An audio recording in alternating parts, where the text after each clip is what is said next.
0.00090 लगा दो, एक इतना मीटर, एक एंगस्ट्रॉम के बराबर है 0.00001 मीटर। मतलब बहुत छोटी इकाई हो गई कि नहीं हो गई, बोलो ना। ऐसे ही होता है बेटा एक नैनोमीटर। क्या होता है? ये एनएम का मतलब क्या है बेटा? नैनोमीटर। और इसके अंदर होते हैं 10⁻⁹ मीटर। कितने मीटर होते हैं? 10⁻⁹ मीटर। डीएनए के लिए दोनों ही काम आएंगे, डीएनए के लिए ये दोनों ही काम आएंगे। और ये दोनों आप याद रखना कि भाई एक एंगस्ट्रॉम के अंदर कितने मीटर होते हैं? 10⁻⁻10। और एक नैनोमीटर के अंदर कितने होते हैं? बाकी और इकाइयां होती हैं, कहीं ना कहीं काम आ जाती है, तो इनको भी याद रखना। एक माइक्रोमीटर के अंदर कितने होते हैं? मिलीमीटर के अंदर तो जानते हो, एक मीटर में कितने मिलीमीटर होते हैं? 1000। तो एक मिलीमीटर में कितने मीटर होंगे? 1/1000। अरे भाई एक मीटर में जब 1000 मिलीमीटर है तो एक मिलीमीटर में कितने मीटर होंगे? 1/1000, मतलब 10⁻³ 1/1000 का मतलब क्या होता है? ऐसे ही एक मीटर में कितने सेंटीमीटर होते हैं? 100। तो एक सेंटीमीटर में कितने मीटर होंगे? 1/100 गधो। एक मीटर में 100 सेंटीमीटर, तो एक सेंटीमीटर में कितने मीटर? 1/100। 1/100 मतलब 10⁻⁻। ये काम नहीं आएंगे, काम क्या आएंगे अपने डीएनए में? एक एंगस्ट्रॉम में याद रख लो कितने बेटा? 10⁻⁻। और एक नैनोमीटर में 10⁻⁻। बोलो बेटा राधे राधे। तो डीएनए के एक कुंडल क्या सब्जी बना दी? किसने बना दी? अरे मैडम कोई मैडम रहती है शायद, वो बना रही हूँ। तो बेटा ये क्या है? एक कुंडलन है। एक कुंडलन की लंबाई कितनी होती है? 34 एंगस्ट्रॉम होती है। चलो साहब बहुत बढ़िया बात है गुरुजी, आपने बहुत शानदार बात हमें बता दी। अब समझना ये एक श्रृंखला है कि नहीं? अरे ये एक श्रृंखला है कि नहीं? और बेटा इसके अंदर देखो 1 2 3 4 5 6 7 8 9 10 न्यूक्लियोटाइड है एक कुंडलन के अंदर। भाई एक श्रृंखला है, ये दूसरी श्रृंखला है। मैं बात कर रहा हूं पहले एक श्रृंखला की। तो डीएनए की एक श्रृंखला में एक कुंडलन, यहां से लेके यहां तक एक कुंडलन है। एक कुंडलन में कितने न्यूक्लियोटाइड आए? 10।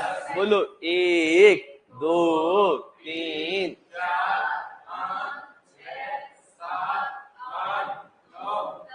ये लाइन बोल ही नहीं रही है, नाराज हो बेटा?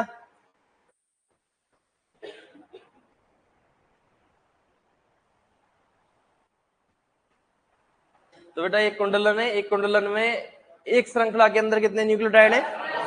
10 न्यूक्लियोटाइड है। इसके सामने वाली दूसरी श्रृंखला में देख लेते हैं, सेम उसमें भी कितने होंगे? 2 3 4। बेटा ये दोनों श्रृंखलाएं ऐसे जा रही हैं, ऐसे, ये ऐसे जा रही है, ये ऐसे जा रही है। तो एक न्यूक्लियोटाइड इसमें है, सामने ही एक इसमें है। तो अपन 3D में तो देख नहीं सकते, ऐसे है ये। तो इसमें भी न्यूक्लियोटाइड है और इसमें भी, तो दोनों मैंने इसी जगह बना दिए। समझ में आ रहा है कुछ क्या कह रहा हूं? अरे बोलो 1 2 3 4 5 6 7 8 9 10। कितने हो गए बेटा? 10। अरे हो गए कि नहीं हो गए? इतनी बात समझ में आई? अब समझना बेटा, ये मान लो एक न्यूक्लियोटाइड है, मान लो क्या है ही, न्यूक्लियोटाइड ही तो बनाए बेटा। ये भी एक न्यूक्लियोटाइड है। ये दोनों श्रृंखलाओं में आमने सामने न्यूक्लियोटाइड है कि नहीं?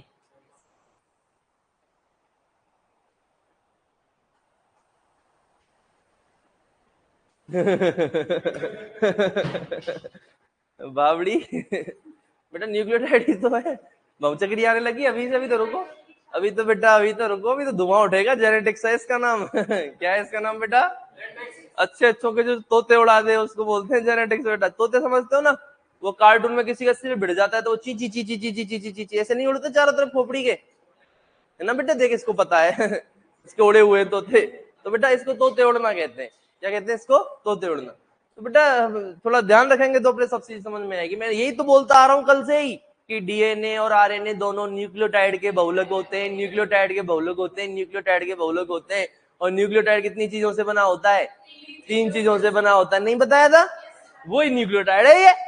अरे मैंने एक कुंडलन के अंदर कितने न्यूक्लियोटाइड बना दिए? 10। एक श्रृंखला में, तो दूसरी श्रृंखला में भी कितने? 10। और एक न्यूक्लियोटाइड, सीधा वेट, एक न्यूक्लियोटाइड के अंदर कितने चीजें होती हैं? इनविटेशन दूं तुझे सीधा बैठने का? ये बेटा अपन जैसे ही सहारा लेगा और थोड़ा सा हाथ आदमी मस्त हो जाता है, भाड़ में गया मास्टर, भाड़ में गई जेनेटिक्स लेकिन ये भाड़ में चलेगी तो जीवन भाड़ में चला जाएगा बेटा। भाड़ का मतलब जानते हो ना? व्हाट इज भाड़?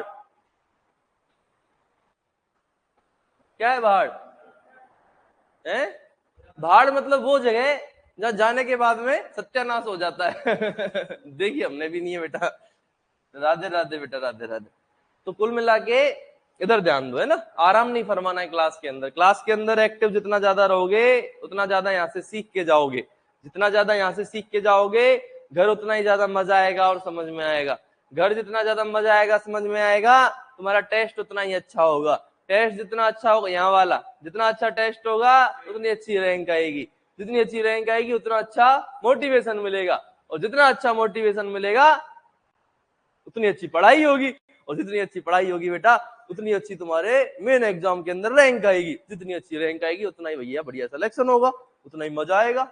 और टॉप 10 में आ गए तो फोटो लगा देंगे तुम्हारी फोटो तो वैसे भी लगा देंगे टॉप 10 पे, वो हमारे हर एड के अंदर चलती है पहली रैंक तो, है ना। तो फोटो फोटो बेटा बहुत फेमस कर देता हूँ उस आदमी को हम बहुत गजब से फेमस कर देते हैं, टेंशन ही मत लो। पता चला कहीं जा रहे हैं और कोई बोलता है कि हाँ भाई राम लखन कहाँ जा रहा है, तो फिर मजा नहीं आता क्या? अरे बोलो। और कल परसों वो एसएसबी का भी रिजल्ट आया है, पता है, सशस्त्र सीमा बल, उसमें भी पहली रैंक अपनी है अपन कहीं नहीं छोड़ते बेटा पहली रैंक। आरसीडीएफ की 7 सीट आई थी पिछली बार, उसमें पहली दूसरी सातवीं अपनी थी, तो रैंक तो कहीं छोड़ते ही नहीं है। बाकी सिलेक्शन तो आप सोच ही लो, जब रैंक इतनी अच्छी आ रही है तो सिलेक्शन तो फिर सीधी सी बात है होंगे ही होंगे। तो कुल मिला के उसके लिए क्या करना होता है बेटा? पढ़ना होता है, क्लास में मन लगाना होता है। बोलो राधे राधे।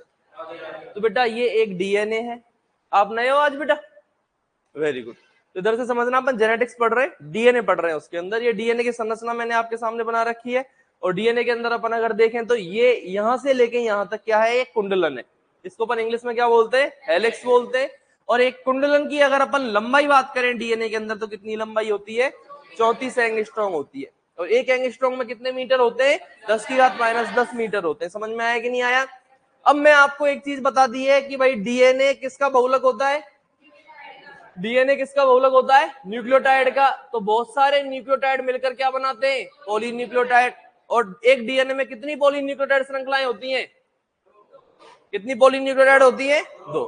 तो ये वाली श्रृंखला 1 और ये वाली श्रृंखला 2, 2 पॉलीन्यूक्लियोटाइड श्रृंखलाएं हैं। और इसमें बहुत सारे क्या हैं? ये न्यूक्लियोटाइड। ये श्रृंखला किसकी बहुलक है? न्यूक्लियोटाइड की। ये वाली श्रृंखला भी किसकी बहुलक है? न्यूक्लियोटाइड की। समझ में आया कि नहीं आया? और एक न्यूक्लियोटाइड में कितनी चीजें होती हैं? 3 चीजें। कितनी चीजें? 3 चीजें। नए वाले बच्चे सुनना, और भी कोई नया, आप भी नए हो शायद, है ना, तो सुनना बेटा, ये न्यूक्लियोटाइड है कि नहीं? एक डीएनए की श्रृंखला में बहुत सारे न्यूक्लियोटाइड है कि नहीं? और एक न्यूक्लियोटाइड में कितनी चीजें हैं? 3। पेंटोज शर्करा, नाइट्रोजन क्षारक, और तीसरा फॉस्फेट समूह। नए बच्चे सुनेंगे, बाकी चुप रहेंगे। क्या बोल रहा हूं? एक न्यूक्लियोटाइड में कितनी चीजें हैं बेटा? 3 चीजें हैं। एक तो है पेंटोज शर्करा, दूसरा है नाइट्रोजन क्षारक, और तीसरा है बेटा फॉस्फेट समूह। क्लियर है? पेंटोज शर्करा, नाइट्रोजन क्षारक, फॉस्फेट समूह, ये 3 चीजें मिलकर क्या बनाती हैं? न्यूक्लियोटाइड। तो ये मैंने ये वाली जो बॉक्स बनाया है ना, इसमें 2 चीज है 3 में से। भाई ये तो पूरा न्यूक्लियोटाइड है ही। न्यूक्लियोटाइड में कितनी चीजें होती हैं? 3। और ये जो बॉक्स बना दिया इस बॉक्स में कितनी है? 2। इस बॉक्स में कितनी है बेटा? 2। पेंटोज शर्करा और फॉस्फेट समूह। इस बॉक्स में कौन कौन सी चीजें हैं? पेंटोज शर्करा और फॉस्फेट समूह। पेंटोज शर्करा और फॉस्फेट समूह। ये साइड में कौन निकल रहा है? कौन बचा? क्या बचा 3 में से? जब पेंटोज शर्करा और फॉस्फेट समूह इस बॉक्स में आ गए तो साइड में कौन निकलेगा? नाइट्रोजन क्षारक। साइड में कौन निकलेगा बेटा? नाइट्रोजन क्षारक।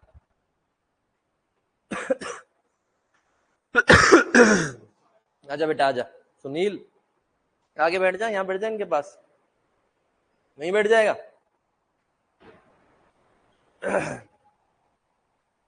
तो बेटा क्या बोला मैं? एक न्यूक्लियोटाइड में कितनी चीजें? 3 चीजें। इस बॉक्स के अंदर कितनी चीजें आ रही हैं? 2 चीजें। कौन कौन सी? पेंटोस शर्करा और फॉस्फेट। ये साइड में कौन निकल रहा है, ये साइड में कौन निकल रहा है, इसमें कौन है, पेंटोस शर्करा और फॉस्फेट है कि नहीं, समझ रहे हो ना। ये ऐसे इस टाइप से संरचना है, ये पूरी डीएनए चल रहा है, ये बॉक्स है, ठीक है, ये इस टाइप से, इसमें क्या निकल रहा है, नाइट्रोजन क्षारक, इसके अंदर क्या है, पेंटोस शर्करा और फॉस्फेट समूह। एक न्यूक्लियोटाइड में तीन ही चीजें हैं, ठीक है ना। सेम सामने वाली श्रृंखला के अंदर एक न्यूक्लियोटाइड है, इसके अंदर ये क्या है बेटा, पेंटोस शर्करा और फॉस्फेट समूह, और साइड में कौन निकल रहा है, नाइट्रोजन क्षारक। ये वाला नाइट्रोजन क्षारक और ये वाला नाइट्रोजन क्षारक आपस में बंध बना लेते हैं, ठीक है। क्या कह रहा हूं मैं, इधर से नाइट्रोजन क्षारक निकला और इधर से नाइट्रोजन क्षारक निकला, और ये नाइट्रोजन क्षारक आपस में क्या बना लेते हैं, बंध बना लेते हैं। अरे क्या बना लेते हैं, बंध बना लेते हैं, है ना, क्या बना लेते हैं, बंध बना लेते हैं। और उस बंध का नाम होता है बेटा हाइड्रोजन बंध। कौन सा बंध होता है, हाइड्रोजन बंध। कौन सा बंध, हाइड्रोजन बंध। क्लियर है मेरी बात। तो बेटा हाइड्रोजन बंध क्या है, हाइड्रोजन बंध दो आमने वाली श्रृंखलाओं के न्यूक्लियोटाइड के नाइट्रोजन क्षारक आपस में बनाते हैं। इस श्रृंखला का न्यूक्लियोटाइड है, इस श्रृंखला का न्यूक्लियोटाइड है, इसमें से ये नाइट्रोजन क्षारक निकला, इसमें से नाइट्रोजन क्षारक निकला, और नाइट्रोजन क्षारक आपस में क्या बना रहे हैं, हाइड्रोजन बंध बना रहे हैं। कौन सा बंध बना रहे हैं, हाइड्रोजन बंध। मतलब ये वाला बंध है ना, ये वाला जो बंध है वो कौन सा बंध है, कौन सा बंध है बेटा, समझ में आया कि नहीं आया, बोलो। तो क्या बोला मैंने बोला कि आमने सामने वाली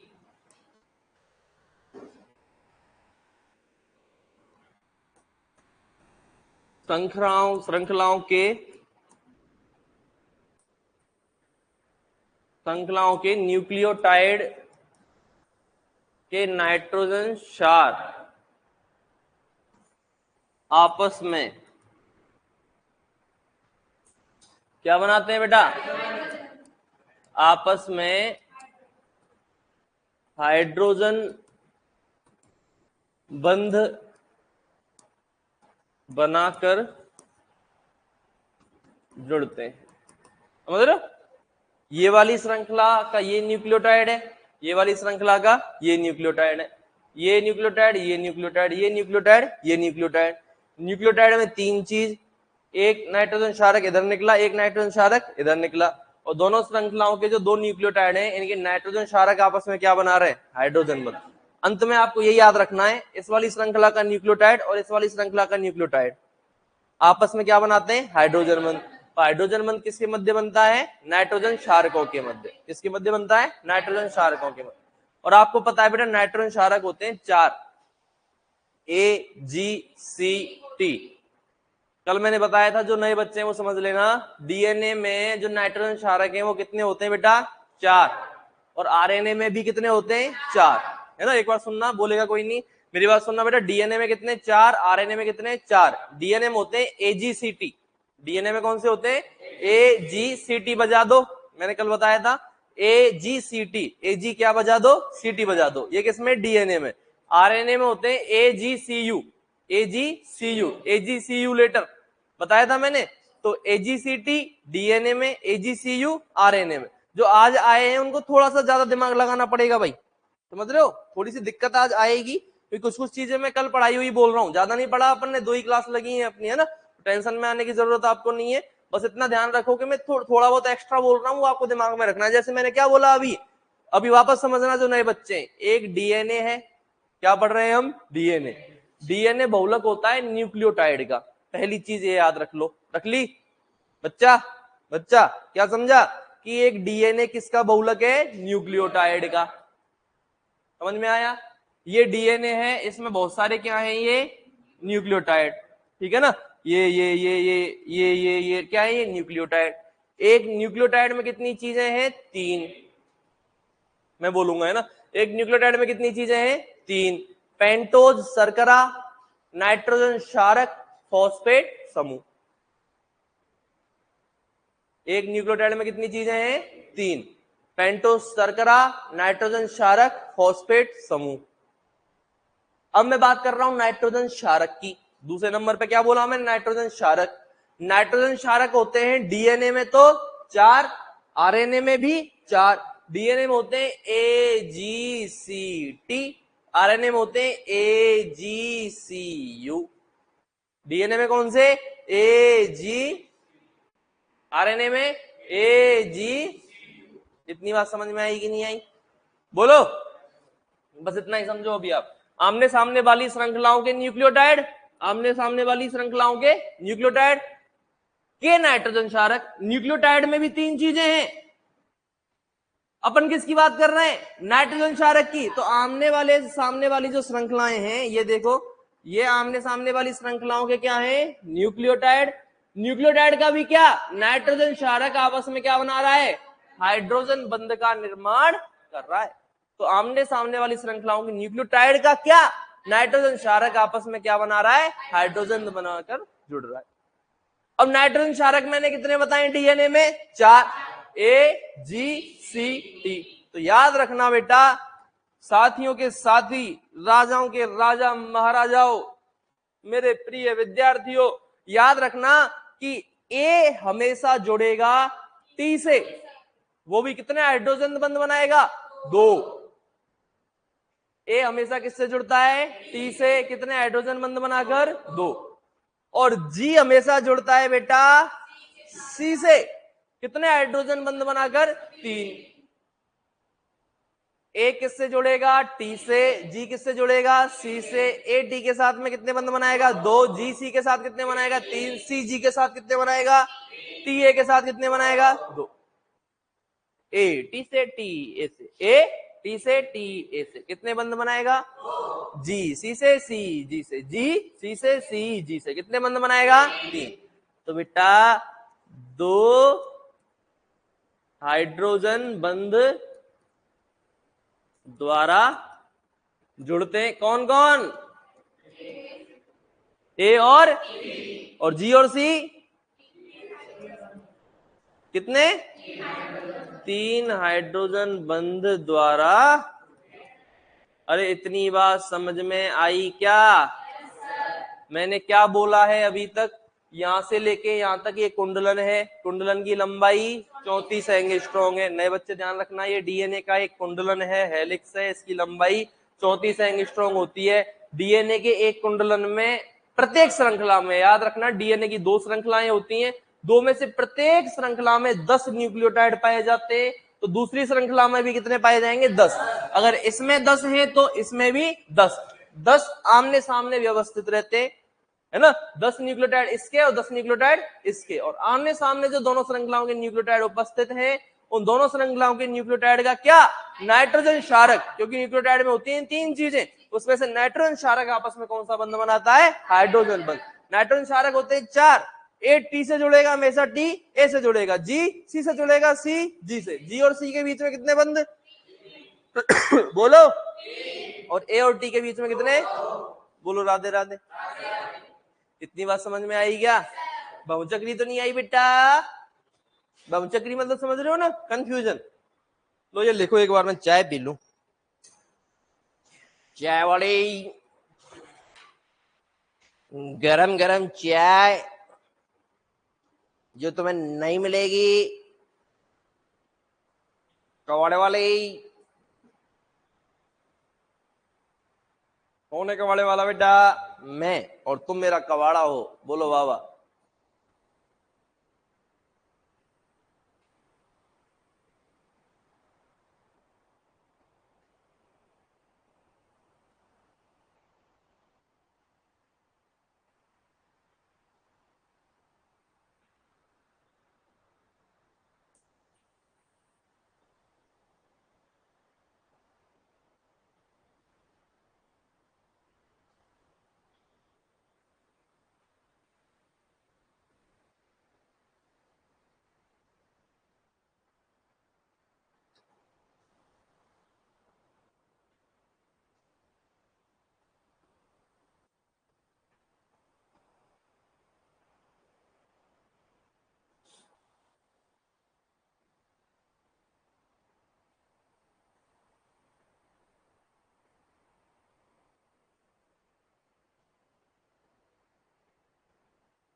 लिख लिया बेटा? अरे बोलो ना। लिखा है? ये लाइन तो लिख ली होगी यार, ऐसे क्या कर रहे हो यार।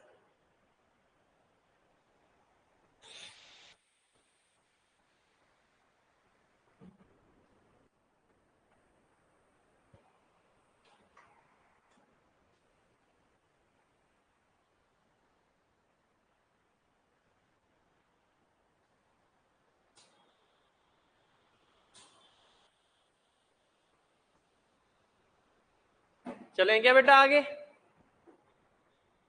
बोलो।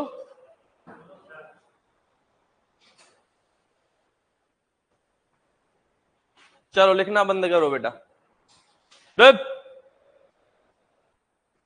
लिखते रहते हैं फालतू की चीजें।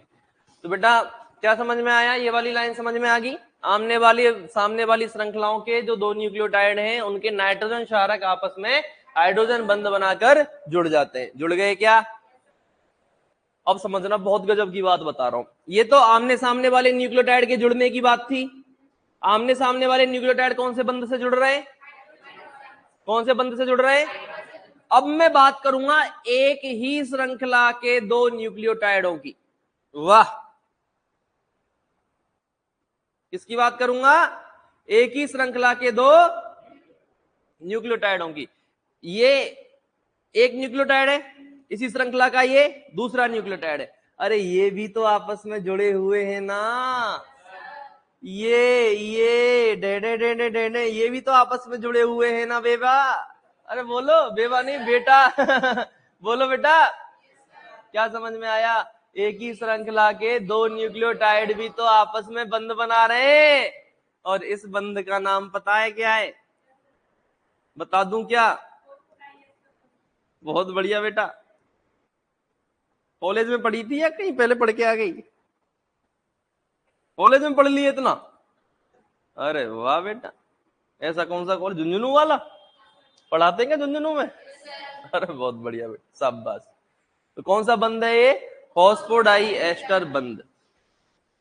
कौन सा बंध होता है? फॉस्फोडाई एस्टर बंध। तो क्या समझ में आया? एक ये दो श्रृंखलाएं हैं, मैं बोलूंगा बेटा दो श्रृंखलाएं, दो श्रृंखलाओं के आमने सामने वाले न्यूक्लियोटाइड आपस में हाइड्रोजन बंध बनाते हैं, और हाइड्रोजन बंध कौन बनाता है? नाइट्रोजन क्षारक। क्लियर है? बात करें एक ही श्रृंखला के दो न्यूक्लियोटाइड, ये एक श्रृंखला जा रही है, ये ऊपर वाला न्यूक्लियोटाइड, ये नीचे वाला न्यूक्लियोटाइड, तो इसका फॉस्फेट और इसका फॉस्फेट आपस में बंध बनाते हैं। भाई ये आमने सामने तो नाइट्रोजन क्षारक ने बनाया दो न्यूक्लियोटाइड के, और एक ही श्रृंखला के जो ऊपर नीचे वाले दो न्यूक्लियोटाइड हैं इनके फॉस्फेट आपस में बंध बनाते हैं, इसीलिए इसको बोलते हैं फॉस्फोडाइएस्टर। दो फॉस्फेट आ गए ना, तो क्या बोलते हैं? फॉस्फोडाइएस्टर। समझ में आया कि नहीं आया? कौन सा? फॉस्फोडाइएस्टर। पता है कैसे क्वेश्चन पूछेगा? आमने सामने वाली श्रृंखलाएं कौन से बंधों के द्वारा जुड़ी रहती हैं? एक डीएनए की आमने सामने वाली श्रृंखलाएं कौन से बंधों के द्वारा जुड़ी रहती हैं? आमने सामने वाली कौन सी बंध से जुड़ रही है? एक ही श्रृंखला के दो न्यूक्लियोटाइड कौन से बंध से जुड़े रहते हैं? इतनी सी बात है यार, तुम भी टेंशन में आ जाते हो। वेरी गुड अनिल माचरा, बहुत बढ़िया बेटा। तो बेटा एक चीज लिख दूं क्या इसमें मैं? क्या लिख दूं इसमें? इसमें लिख सकता हूं कि एक ही श्रृंखला के दो न्यूक्लियोटाइड, एक ही श्रृंखला के दो न्यूक्लियोटाइड आपस में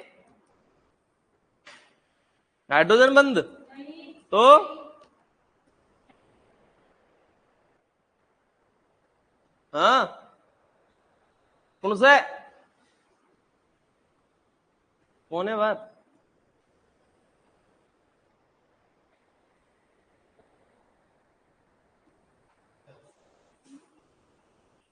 बहुत आराम से आए हो यार, बहुत आराम से आए हो। बारिश आ रही है क्या बाहर? बारिश आ रही है क्या बाहर? अरे यार, तो एक ही श्रृंखला, बारिश में बड़ी गड़बड़ हो जाती है जब जाने के टाइम पे आ जाए तो, है? आती है ना दिक्कत, भीगने का डर रहता है, और भीगे भीगे क्लास में बैठे तो बीमार और पड़ जाते हैं फिर। तो बेटा एक ही श्रृंखला के दो न्यूक्लियोटाइड आपस में फॉस्फोडाइएस्टर बंध द्वारा जुड़े रहते हैं। तो इतनी सी बात है, तेरा मेरा साथ है, इतनी सी बात है, तेरा मेरा साथ है। दो चीजें, दो क्वेश्चन सीधे याद कर लेना।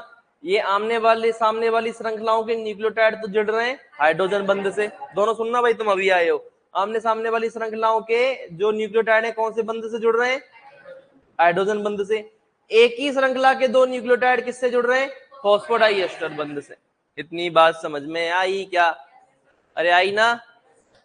चलो सब ये क्वेश्चन ही क्वेश्चन चल रहे हैं, धैर्य धैर्य धैर्य धैर्य। क्या चल रहे हैं बेटा? धैर्य क्वेश्चन धैर्य क्वेश्चन धैर्य क्वेश्चन। पहला क्वेश्चन, डीएनए के एक कुंडलन की लंबाई 34 एंगस्ट्रॉम।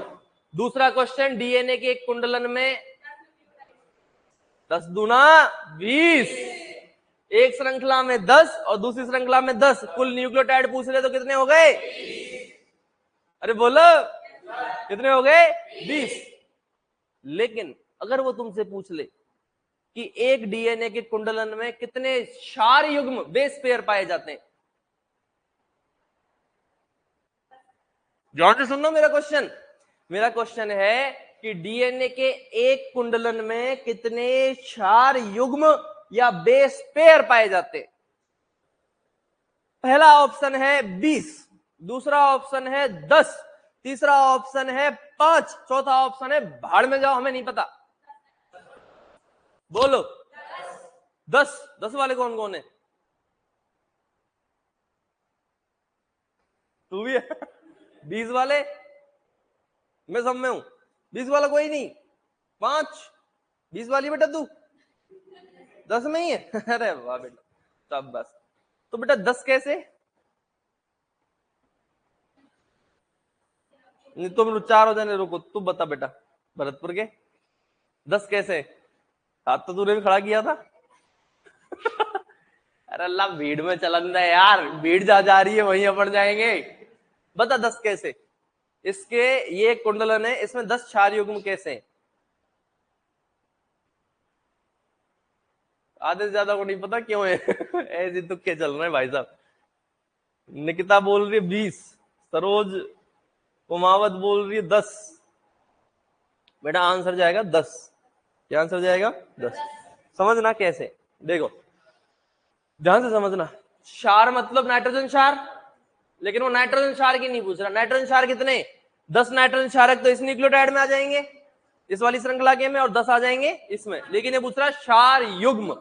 ये एक क्षार युग्म है, ये दूसरा क्षार युग्म है, तीसरा, पांचवा, छठवां, सातवां, आठवां, 9, कितने क्षार युग्म हो गए? कितने क्षार युग्म हो गए बेटा? 10। तो डीएनए के एक कुंडलन में कितने क्षार युग्म पाए जाते हैं? अरे बोलो ना ओ, क्या लिखूंगा बेटा? डीएनए के एक कुंडलन में कितने? 10 क्षार युग्म, मतलब बेस पेयर पाए जाते हैं। अरे पाए जाते कि नहीं पाए जाते? कितने? 10। ये पहला क्षार युग्म है, ये दूसरा युग्म मतलब जोड़ा। एक न्यूक्लियोटाइड, एक तो नाइट्रोजन क्षारक इसमें है, एक नाइट्रोजन क्षारक इसमें, दोनों ने बंध बना लिया, क्षार युग्म बन गया। 2 क्षार युग्म 3, ऐसे करके कितने क्षार युग्म हो जाएंगे बेटा? कितने क्षार युग्म हो जाएंगे? 10। ठीक है ना? अब मुझे बता दो डीएनए के कुंडलन की लंबाई। डीएनए के एक कुंडलन की लंबाई कितनी लिखी है मैंने? कुंडलन को इंग्लिश में क्या बोला है? हेलिक्स। छोरे तो बोल ही नहीं रहे भगवान कसम, मैं टेंशन में आ जाता हूँ छोरे नहीं बोलते तो। ये बेटा कुंडलन ये यहां से यहां तक है कि नहीं? ये वाला पूरा कुंडलन है, और ये लंबाई कितनी होती है? 34 एंगस्ट्रॉम। कितनी होती है बेटा? 34 एंगस्ट्रॉम। तो डीएनए के कुंडलन की लंबाई 34। अरे है कि नहीं? अगला क्वेश्चन है अपना, क्षार युग्म कितने हैं तो लिख दिया ना, बोलो क्षार युग्म कितने, 2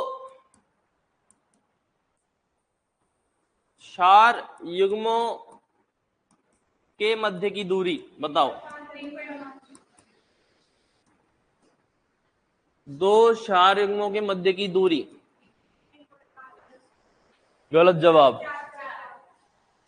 बताओ बेटा, तुम्हारा 3.4 आंसर है, बाकी बताओ भाई क्या आंसर है तुम्हारा, 2 क्षार युग्मों के मध्य की दूरी। क्वेश्चन समझ में आ रहा है, क्षार युग्म कहाँ है, ये एक क्षार, ये इसमें दूसरा क्षार, इन्होंने क्षार युग्म बनाया, ये वाला भी एक क्षार युग्म दिख रहा है तुम्हें बेटा, है ना, और ये वाली दूरी ये पूछना चाह रहा है, कौन सी वाली दूरी, ये वाली दूरी, ये वाली दूरी है ना, कोई सी भी ये दो के बीच की दूरी, ये वाली दूरी, ठीक है ना, समझ में आ रहा है मेरा क्वेश्चन, 2 क्षार युग्मों के बीच की दूरी पूछना चाह रहा है, तो ये वाली दूरी ये पूछना चाह रहा है, क्लियर है, बोलो। तो एक बात बताओ बेटा मुझे, यहां से लेके यहां तक कितनी दूरी है, कितनी है, यहां से लेके यहां तक दूरी कितनी है, 34, यहां से लेके यहां तक इस संरचना में कितने क्षार युग्म है, 10, भाई एक कुंडलन में कितने क्षार युग्म है, 10 लिखे तो हैं अपन ने, ये नहीं लिखे भाई, यहां से लेके यहां तक की दूरी है 34 एंगस्ट्रॉम, और यहां से लेके यहां तक कितने क्षार युग्म है, 10, जब 10 क्षार युग्मों के बीच की दूरी 34 है, तो 2 के बीच की दूरी कितनी हो जाएगी, 34/10,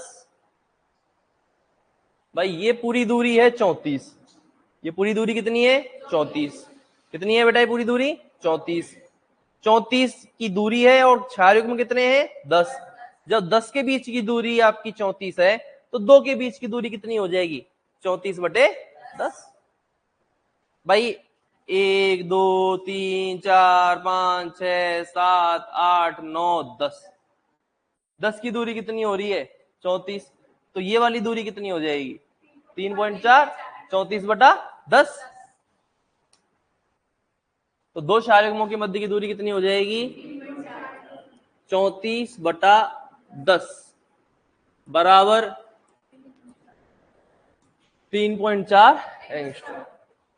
किसके से समझ में नहीं आया, शर्माना मत बेटा, आ गया, क्या बोला है मैंने, एक कुंडलन की लंबाई 34 है, एक कुंडलन में 10 क्षार युग्म है, तो 2 के बीच की दूरी हो जाएगी 34/10, तो कितने एंगस्ट्रॉम आ जाएगी बेटा 3.4, कुशवाल चंद्रपाल चौधरी, वेरी गुड बेटा, तो 3.4 एंगस्ट्रॉम हो गई कि नहीं हो गई, अरे समझ में तो आ रहा है ना भाई, मुझे रिएक्शन दिया करो, आ रहा है तो, नहीं आ रहा है तो कोई बड़ी दिक्कत नहीं है, अगर नहीं आ रहा है समझ में, है ना, पहली बार चीजों को पढ़ते हैं तो नहीं आती है, टेंशन वाली बात नहीं है, टेंशन नहीं लेनी है, क्लियर है, नहीं आ रही है तो बता देना है कि गुरुजी नहीं आ रही है, यहाँ कोई शर्म नहीं है, अपनी कोई इज्जत नहीं है, फिलहाल ऐसे मत सोचा करो हमारी बहुत बड़ी इज्जत, बेटा कोई इज्जत नहीं है जब तक इंसान की नौकरी नहीं लगती है, जब तक इंसान खाने कमाने लायक नहीं हो जाता तब तक उसकी समाज में कोई इज्जत ही नहीं है ना, और खाने कमाने लायक तभी होंगे बेटा हम जब क्या लगेगी नौकरी, और नौकरी तभी लगेगी जब पढ़ेंगे, और पढ़ेंगे तब जब समझ में आएगा, तो 0 से स्टार्ट मतलब समझने से स्टार्ट, सबसे बेसिक कॉन्सेप्ट समझ में आना चाहिए, नहीं आ रहा तो मास्टर को बोल दो गुरुजी नहीं आ रहा है, तो वापस बता दो, या कोई पॉइंट में दिक्कत है तो पॉइंट बोल दो, बेटा शर्माने से काम नहीं चलेगा, है ना, क्लियर है, कोई इस क्लास में तुम्हारे रिश्ते की बात नहीं चलेंगी, टेंशन मत लो, ठीक है बेटा नहीं चलेंगी, मैंने पहले कह दिया कोचिंग की दोस्ती कोचिंग तक ही रह जाती है, बोलो बाबा, बेटा कोचिंग की दोस्ती केवल कोचिंग तक रह जाती, बाहर लेके भी बच जाना, सबसे गंदी दोस्ती कोचिंग की होती है बेटा, पर्सनल अनुभव से बता रहा हूं मैं, मेरे कोचिंग वाले जो दोस्त थे उनमें से मेरे फिलहाल एक से कभी कभी बात होती है, 2 साल पढ़ा मैं कोटा में, खूब दोस्त बने थे उस टाइम पे, फिलहाल बात केवल किससे होती है, एक से, वो भी वेटनरी में, इसलिए जूनियर है, वेटनरी में ही है, जूनियर तो क्या जूनियर बन के आया, 1 साल बाद आया मेरे, वेटनरी में ही है, इसलिए उससे कभी कभी बात हो जाती है कि अब सेम फील्ड में डॉक्टर ये कितने से तो मिल जाते हैं, वो भी वेटनरी में नहीं आता, उससे भी बात नहीं होती। समझ रहे हो बेटा? बोलो राधे राधे। तो आपको यहाँ केवल किससे मतलब होना चाहिए? पढ़ाई से। ऐसे नहीं कह रहा कि आप मतलब ही मत रखो किसी से और बाढ़ में जाना ना रखो। देखो इंसान इंसान काम आता है, एक दूसरे की मदद करो।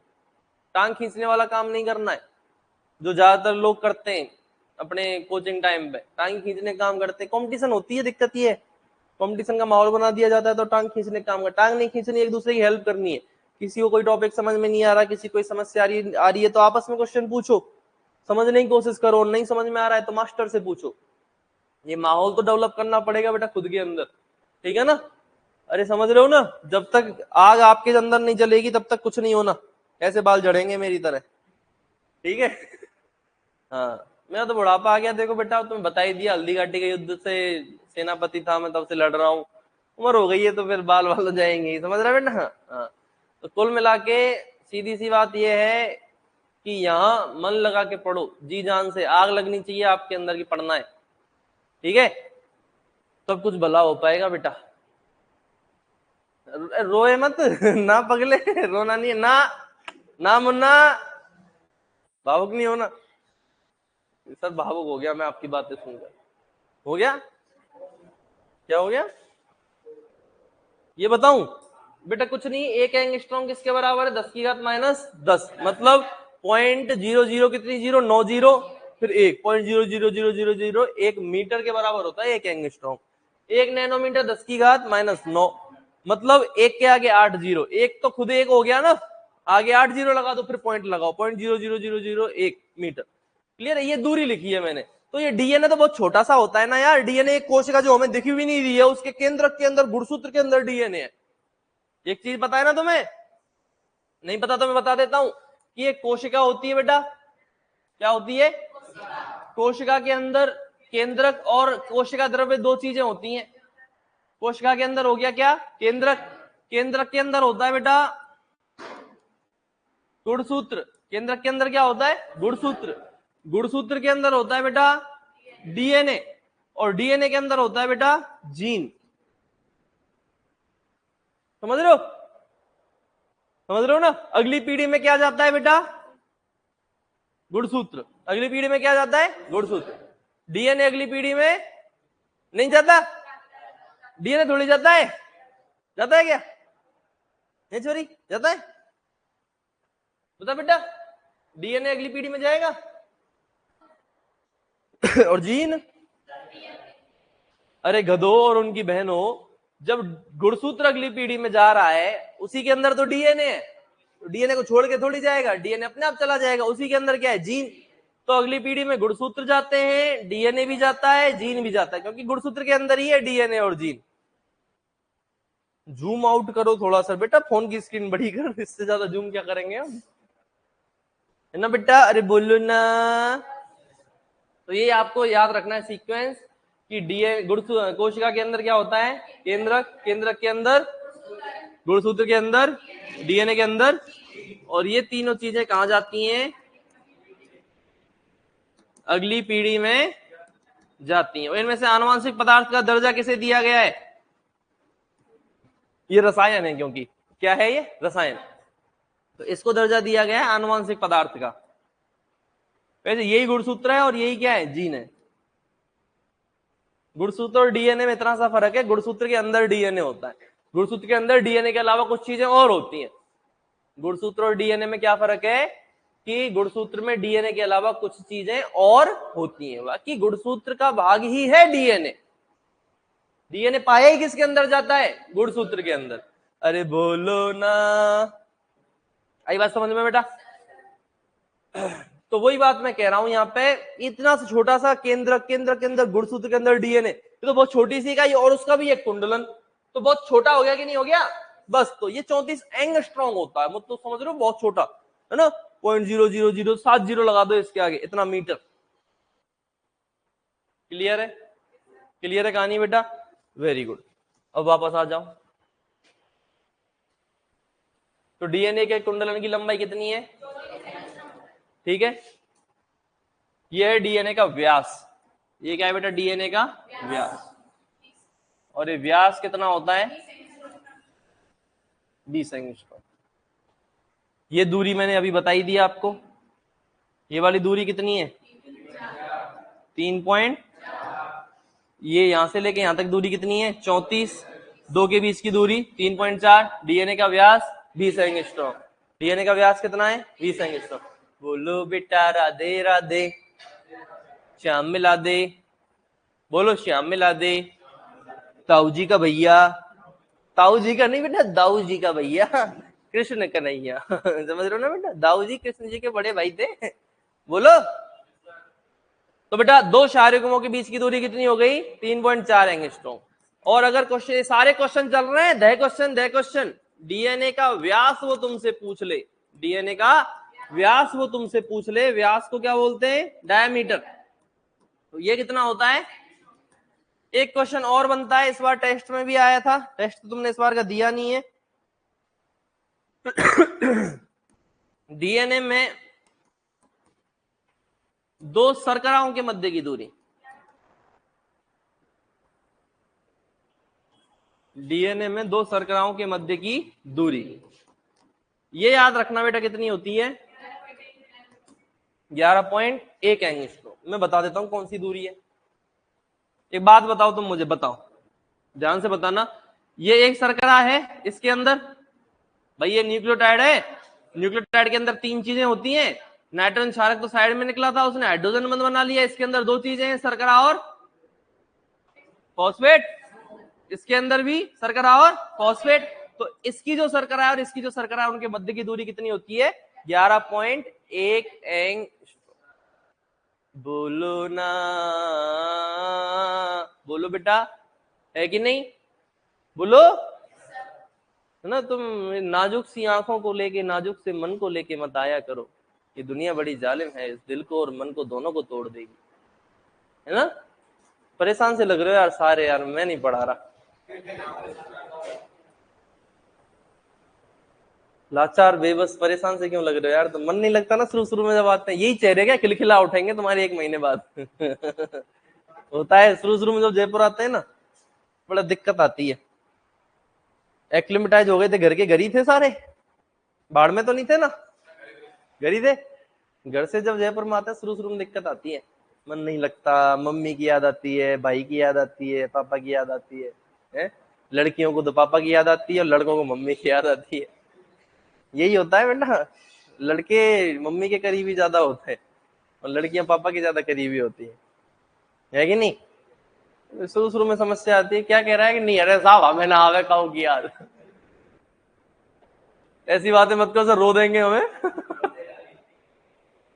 शुरू शुरू में दिक्कत आती है बेटा, कोई दिक्कत नहीं है, संभालो थोड़ा, है ना, धीरे धीरे 1 महीने के अंदर तो खिलखिला उठेंगे चेहरे भाई साहब तुम्हारे, फिर तुम्हारा घर जाने में मन नहीं करेगा अगर नहीं पढ़े तो, और पढ़ लिए तो बार बार घर जाने का मन करेगा।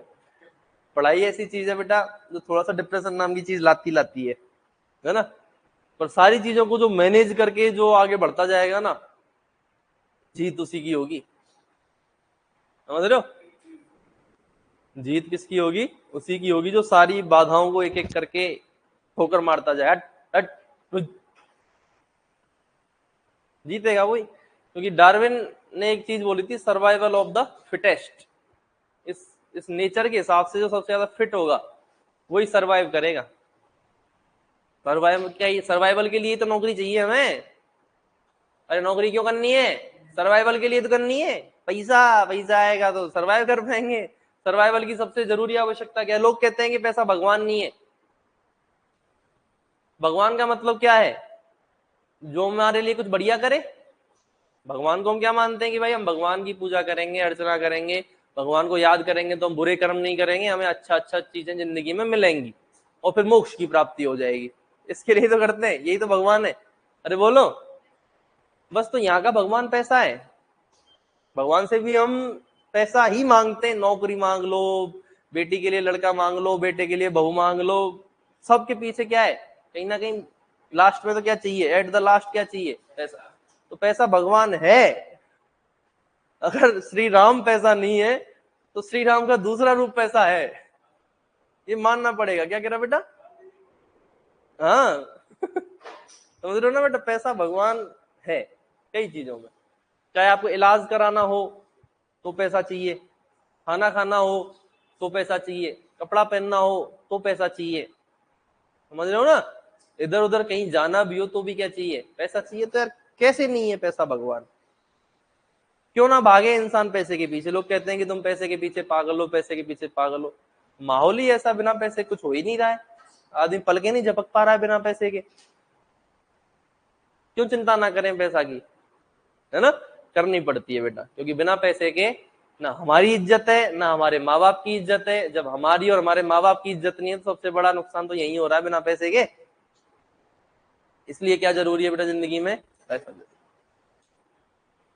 ठीक है, तो पैसा मतलब सर्वाइवल, सर्वाइवल और सर्वाइव तभी कर पाओगे जब लड़ोगे। ज्यादा लंबी लड़ाई नहीं लड़नी है, तलवारें नहीं निकालनी है। पुराने जमाने में तलवारों वाली लड़ाइयां हुआ करती थी, वो भी सर्वाइवल के लिए थी बेटा, है ना। हाँ, मैंने जो किया हल्दी घाटी का युद्ध में जो मैं लड़ा था बेटा, वो सर्वाइवल के लिए तो था। एक दूसरे राजा एक दूसरे को मारते थे, पीटते थे, एक दूसरे पर अधिकार जताते थे, सर्वाइवल के लिए, है ना। मैं नहीं लड़ा तो मैं मारा जाऊंगा, सर्वाइवल ही तो है बेटा। सर्वाइवल के पैटर्न बदलते जा रहे हैं। आज की डेट में सर्वाइवल क्या है, दिमाग की लड़ाई चल रही है। अब तलवारबाजी नहीं करनी है, किससे लड़ाई लड़नी है, दिमाग से लड़नी है ना। अरे है ना, यही फर्क है बेटा। ये आज की सर्वाइवल की लड़ाई है, और लड़ाई ज्यादा लंबी नहीं लड़नी है। तो मैं साल 6 महीने की लड़ाई है, जब तक भर्ती नहीं हो जाती, तुम्हारा एग्जाम नहीं हो जाता, तब तक की लड़ाई है। जिंदगी बहुत बड़ी है बेटा, तुम्हें लगता होगा जिंदगी ऐसे कहते हैं ना, जिंदगी 2 पल की। जिंदगी 2 पल की नहीं है, 2 पल की तब लगेगी जब नौकरी लग जाएगी। नौकरी नहीं लगी तो जिंदगी काटना मुश्किल हो जाता है बेटा, समझ रहे हो। एक मिडिल क्लास आदमी के लिए, अपन लोअर मिडिल क्लास में आते हैं, तुम और मैं दोनों ही लोअर मिडिल क्लास, समझते हो। मिडिल क्लास भी 2 प्रकार की है। एक तो जो ठीक ठाक, चलो अब कोई दिक्कत नहीं है, मम्मी पापा ने कर दिया सेट, दुकान खुलवा दी, ये डलवा दिया वो डलवा। अपन लोअर मिडिल क्लास वाले खुद मेहनत नहीं की तो मारे जाएंगे, है ना। एक पीढ़ी को तो करनी पड़ती है मेहनत। आप मेहनत कर लोगे तो आपकी, आपके बच्चों की, आने वाले बच्चे अभी तो नहीं है और आपके माता पिता की 3 पीढ़ियां सुधरेंगी, नहीं सुधरेंगी। क्या जा रहा है यार, साल 6 महीने का तो स्ट्रगल है, कोई बड़ी बात नहीं है। ढंग से एक बार लग की तो मेहनत करनी है। अभी तक अपन ने मेहनत की कहाँ है, कुछ मेहनत नहीं की है बेटा, है ना 8th में की, ना 10th में की, ना 12th में की, ना डिप्लोमा में की। आज करनी है, आज वो समय है, और की भी है तो बहुत अच्छी बात है, काम आएगी वो मेहनत। आज समय की मांग क्या है बेटा, तुम्हें आग में जलना है और जल के फिर बच के निकलना है समझ रहे हो। तो समय की मांग है तो तैयार कमर कस लो अब ठीक है, अब डट के लड़ेंगे भाई, हार नहीं मानेंगे। बाधाएं आएंगी, बाधाएं, कभी बीमार पड़ोगे, कभी बारिश आएगी। अभी तो बारिश वाली बात ज्यादा चल रही है, क्यों भाई कभी बारिश आएगी, कभी बीमार पड़ेंगे, कभी घर कोई समस्या होगी, कभी पैसे की भी समस्या आ जाएगी घर पे, कभी पैसे कम पड़ेंगे खर्चा निकालने के लिए, चीजें मैनेज करनी पड़ेंगी, है ना। इधर उधर चीजें भाई मांगने भी पड़ सकते हैं। तो ये सब बाधाएं हैं। और कोई बड़ी समस्या भी आ सकती है जो मुझे भी नहीं पता, तुम्हारी पर्सनल जिंदगी में आएगी। हो सकता है बाबू लड़के भाग जाए, बाबू भी तो होते हैं बेटा आजकल सबके सबके नहीं तो आधों के तो होंगे, मुझे पक्का भरोसा है तुम पे। तो बेटा कभी बाबू से लड़ाई, कभी सोना से लड़ाई, होले ले ले बाबू, ये सारी चीजें बेटा सब बाधाएं आएंगी, लेकिन सब बाधाओं से टकरा के जो जीतेगा वही तो विजेता है समझ रहा है ना। है बाबू, बाबू नहीं जानता, तो जैसे तेरे लक्षण है बेटा, बाबू कभी होगा भी नहीं तेरा, सीधी बीवी होगी तो बेटा अभी बाबू नहीं बनाना है ना। तो डीएनए के 2 शर्कराओं के मध्य की दूरी कितनी हो गई, 11.1 इंच। अब एक चीज और होती है डीएनए की रीड। भाई मैंने एक डायग्राम बताया आपको डीएनए का, है ना। अरे वापस वो निकालना पड़ रहा है। ये डीएनए का डायग्राम है कि नहीं, इसके अंदर ये जो बॉक्स बनाया है इसमें 2 चीजें हैं, फॉस्फेट समूह और शर्करा। ये मेन संरचना के अंदर आ रही है कि नहीं आ रही, भाई नाइट्रोजन क्षारक तो साइड में निकल रहा है, मेन संरचना में कौन आता है, शर्करा और फॉस्फेट। ये बनाते हैं डीएनए की read, backbone of the DNA. Main संरचना में ना, ये देख, मेन संरचना में कौन है, शर्करा और फॉस्फेट। नाइट्रोजन क्षारक कहां कर रहा है, साइड में, और क्या बना रहा है, हाइड्रोजन बंध। ये क्या है, काला पेन, हाइड्रोजन बंध। तो हाइड्रोजन बंध, ऐसे बहुत सारे हाइड्रोजन बंध है कि नहीं। तो ये तो बना रहे हैं डीएनए की सीढ़ियां। हाइड्रोजन बंध तो क्या बना रहा है, नाइट्रोजन क्षारक के बीच में हाइड्रोजन बंध है, नाइट्रोजन क्षारक साइड में निकला, नाइट्रोजन क्षारक कहां निकला, साइड में, क्या बनाया, हाइड्रोजन बंध। तो हाइड्रोजन बंध तो क्या बनाते हैं, डीएनए की सीढ़ियां। और डीएनए की जो मुख्य संरचना है ये वाली, ये कौन बना रहा है, शर्करा और फॉस्फेट। एक न्यूक्लियोटाइड में 3 चीजें होती हैं, शर्करा, फॉस्फेट, नाइट्रोजन क्षारक। शर्करा और फॉस्फेट तो इसकी मुख्य संरचना बनाते हैं, तो अपन बोलते हैं डीएनए की रीढ़ कौन बना रहा है, शर्करा और फॉस्फेट।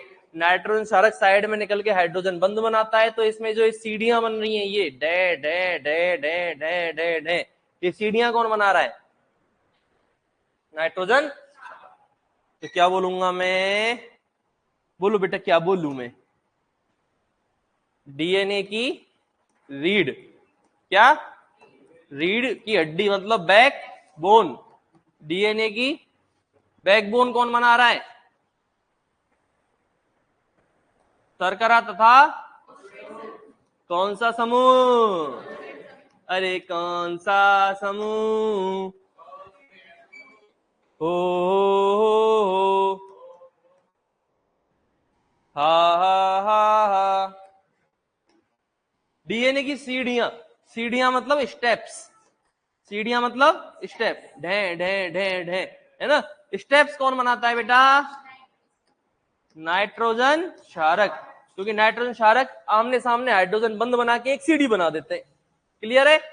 तो ये सारे क्वेश्चन है, एक बार रिवाइज कराता हूं, चलो रिवाइज करेंगे बेटा, वापस से आ जाओ, वापस से रिवाइज करेंगे कि भैया डीएनए में कितनी श्रृंखलाएं होती हैं, 2 श्रृंखलाएं होती हैं, ठीक है ना, दोनों कुंडलित होती हैं एक दूसरे के साथ में और एक दूसरे की पूरक होती हैं। पूरक का मतलब एक 3 से 5 है तो दूसरी 5 से 3 होगी। उसके बाद में बात करें बेटा, डीएनए के अंदर एक कुंडलन होता है पूरा, एक कुंडलन की लंबाई, ऐसे बहुत सारे कुंडलन होंगे डीएनए के अंदर, ये एक कुंडलन की बात कर रहे हैं, कुंडलन की लंबाई 34 एंगस्ट्रॉम होती है। और एक श्रृंखला के अंदर 10 न्यूक्लियोटाइड, दूसरी के अंदर भी 10 न्यूक्लियोटाइड। क्लियर है कि नहीं।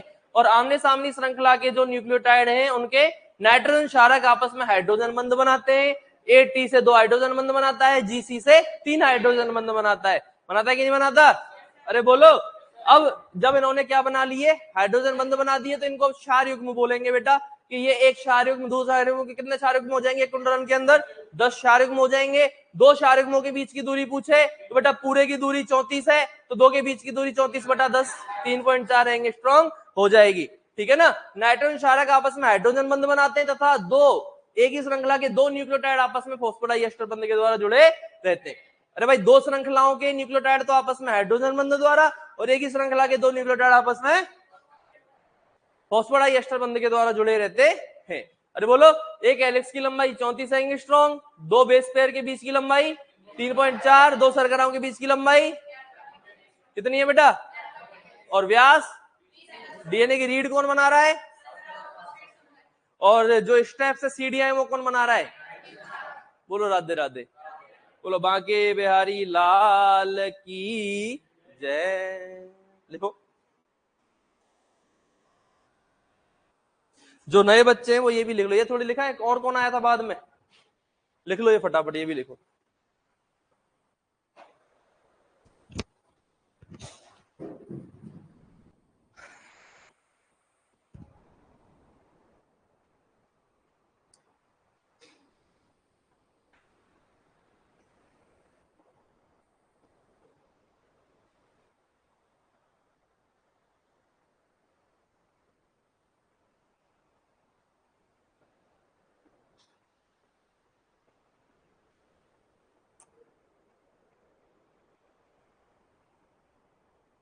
अरे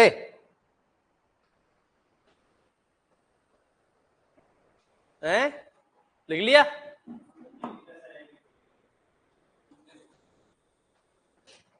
क्या कह रहा है, रेस्ट देने, रेस्ट इन पीस मत हो जाना फिर तू, नेक्स्ट कह रहा है, नहीं रेस्ट के चक्कर में रेस्ट इन पीस मत हो जाना। हाँ बता बेटा, ग्लाइकोसाइडिक बंध यहाँ नहीं आएगा बेटा। अच्छा ग्लाइकोसाइडिक बंध वो फिर वहां पे कल बताया था ना, वहां पे आएगा, पूछता कोई नहीं है, बता देता हूँ, चलो मैं अभी ये लिख लो एक बार फिर बताता हूँ, है ना। ग्लाइकोसिडेड पेंटोस शर्करा और किसके बीच में बनता है आपका? नाइट्रोजन क्षारक के बीच में बनता है। वो भी बता दूंगा, कल डायग्राम बनवाया था न्यूक्लियोटाइड का। शर्करा के साथ में 1 नंबर कार्बन पे अपने नाइट्रोजन क्षारक जोड़ा था, 5 नंबर कार्बन पे फॉस्फेट जोड़ा था, बता दूंगा। चलो ये लिखो पहले एक बार।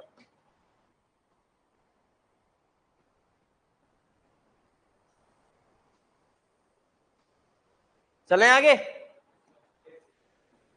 ये लिख ले 2 लाइनें यार, क्या बात कर रहे हो हैं? नहीं लिखा?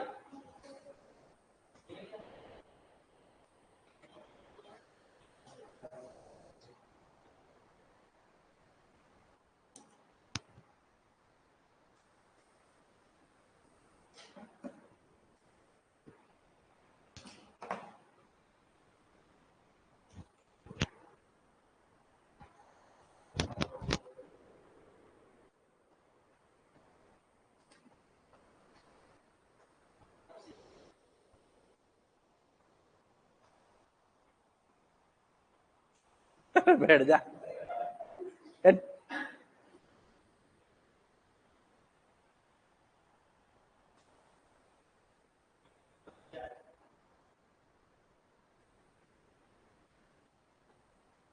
अरे पहले लिख ले फिर लेना आगे।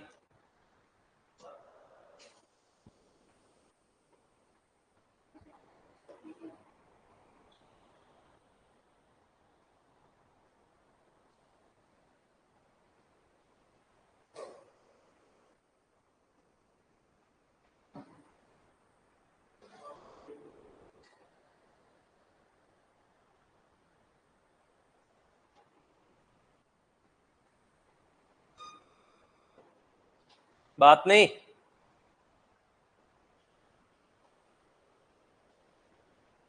अभी तो बेटा क्या है, तुम नए नए हो तो तुम्हें पुचकार रहा हूं अभी मैं कि तुम प्यारे बच्चे हो, तुमसे अच्छा कोई नहीं, तुम ही मेरे राजा हो, तुम ही मेरे ये हो। बेटा तुम्हें एक बार तुम्हारी फीस पूरी जमा होने दो। करा दी? बैच बनने दो एक बार पूरा, फिर तुम देखोगे मेरा विकराल रूप। डेली पूछूंगा बेटा मैं, ऐसा नहीं तुम्हें कोई ऊपर लटका दूंगा, पूछूंगा बस। डेली तुम्हारा पूछन विद्या एक बार बैच बन जाएगा ना, बच्चे सारे भी क्या है, कभी कोई नया आ गया, कभी आधे पद्दे आ रहे हैं, बीच में फिर वो ये सोचेंगे तो मास्टर आते ही पूछ रहा है। एक बार तुम्हारा बैच बनने दो, फिर तुम्हारे तोते उड़ाऊंगा बेटा मैं। तुमसे पूछना जरूरी है, तुम बेटा क्या है, लातों के भूत बातों से नहीं मानते, लातों के भूत हो।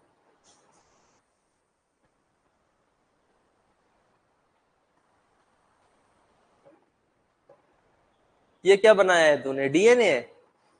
हैं? डीएनए लंगड़ा कैसे हो गया तेरा?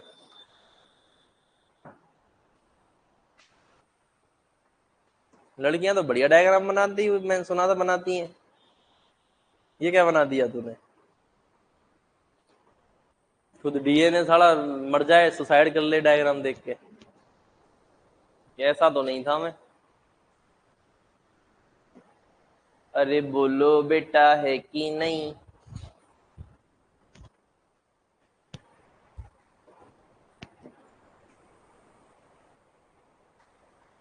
यार तेरी शकल, मेरा एक वो एलएसए लगा हुआ है उससे मिलती है। भाई भाई तो नहीं है उसका? नहीं, इधर हाँ तो आज नया आया है जो। क्या नाम है बेटा? हितेश? कहाँ से है? 12 से है क्या? वो तो करौली का है यार।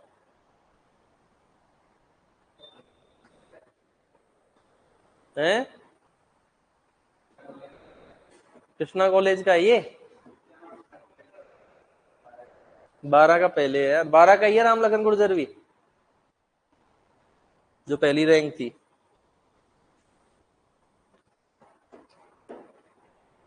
अरे मान जा तो आज ही सारी बात कर लेगी इससे कि बहन क्या बताऊं, सब्जी में नमक कम डालती है पीजी वाली आंटी। मैं तो परेशान हो गई हूँ उससे। ये बातें होती हैं तुम्हारी।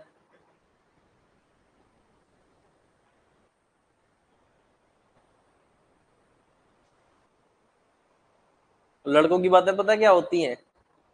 अरे यार आज तो उसको देखा था सपने में, सपने में तो पता नहीं किस किस को देख लेते हो तुम। सपनों की तो दिक्कत हो रही है बेटा, सपनों वाले दोस्त भी हो गए तुम्हें इसीलिए। तू कहाँ जा रहा है? बाहर जाएगा, जा, तू आजाद है।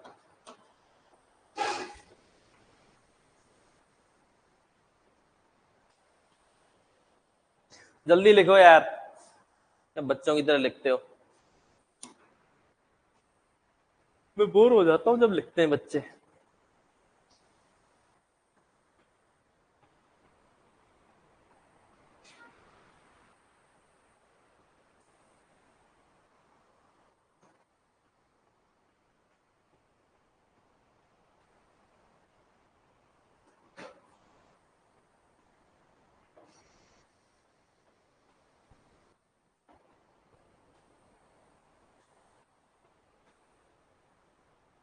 लिख लिया?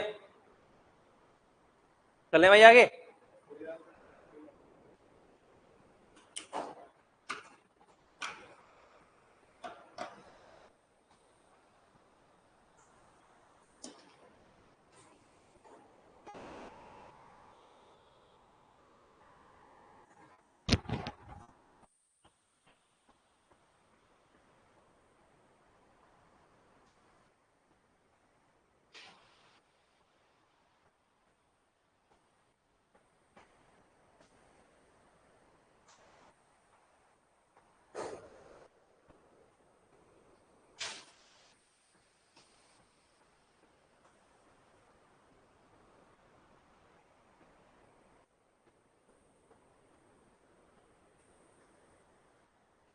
कर दूं आगे?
बात कौन सा कर रहा है?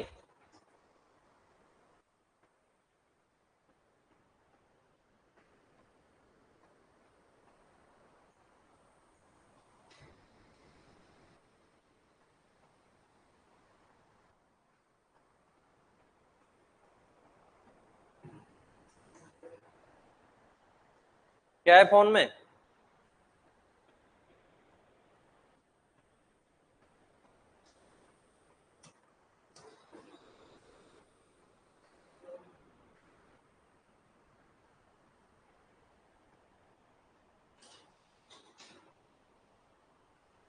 सर डीएनए की बैकबोन में शर्करा को पेंटोस शर्करा बोल सकते हैं क्या? बोल क्या सकते हैं? शर्करा होती है पेंटोस शर्करा? बेटा शर्करा मतलब पेंटोस शर्करा ही है यहाँ पे। कि डीएनए में कौन सी शर्करा पाई जाती है? पेंटोस शर्करा ही तो मिलती है। पेंटोस को डीऑक्सीराइबोस शर्करा भी बोल सकते हैं अपन, है ना? ये तो शर्करा मैंने शॉर्ट में लिख दिया है, ये पेंटोस शर्करा ही है। चले क्या आगे? लिख लिया? बोलो।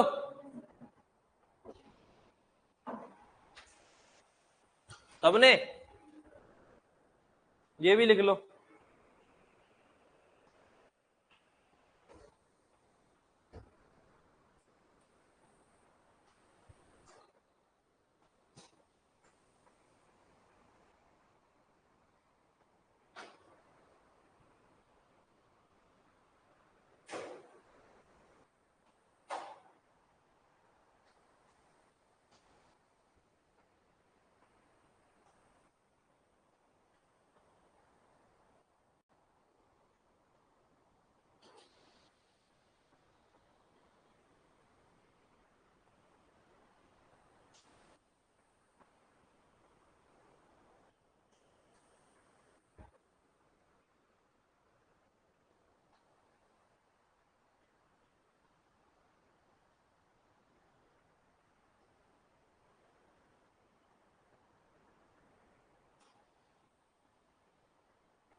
बेटा तुमसे अभी से पेन के ढक्कन पेन नहीं संभल रहे, क्या होगा तुम्हारा जीवन में?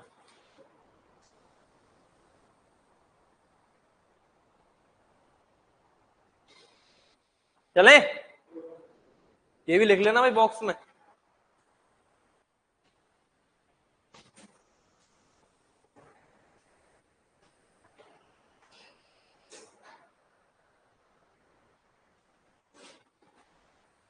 ये लिख ही लिया।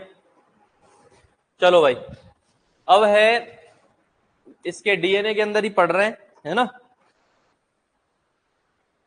और एक नियम है चारगाफ का नियम।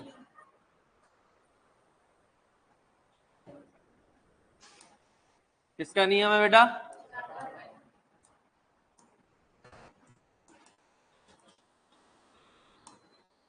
चारगाफ का नियम, चारगाफ लॉ।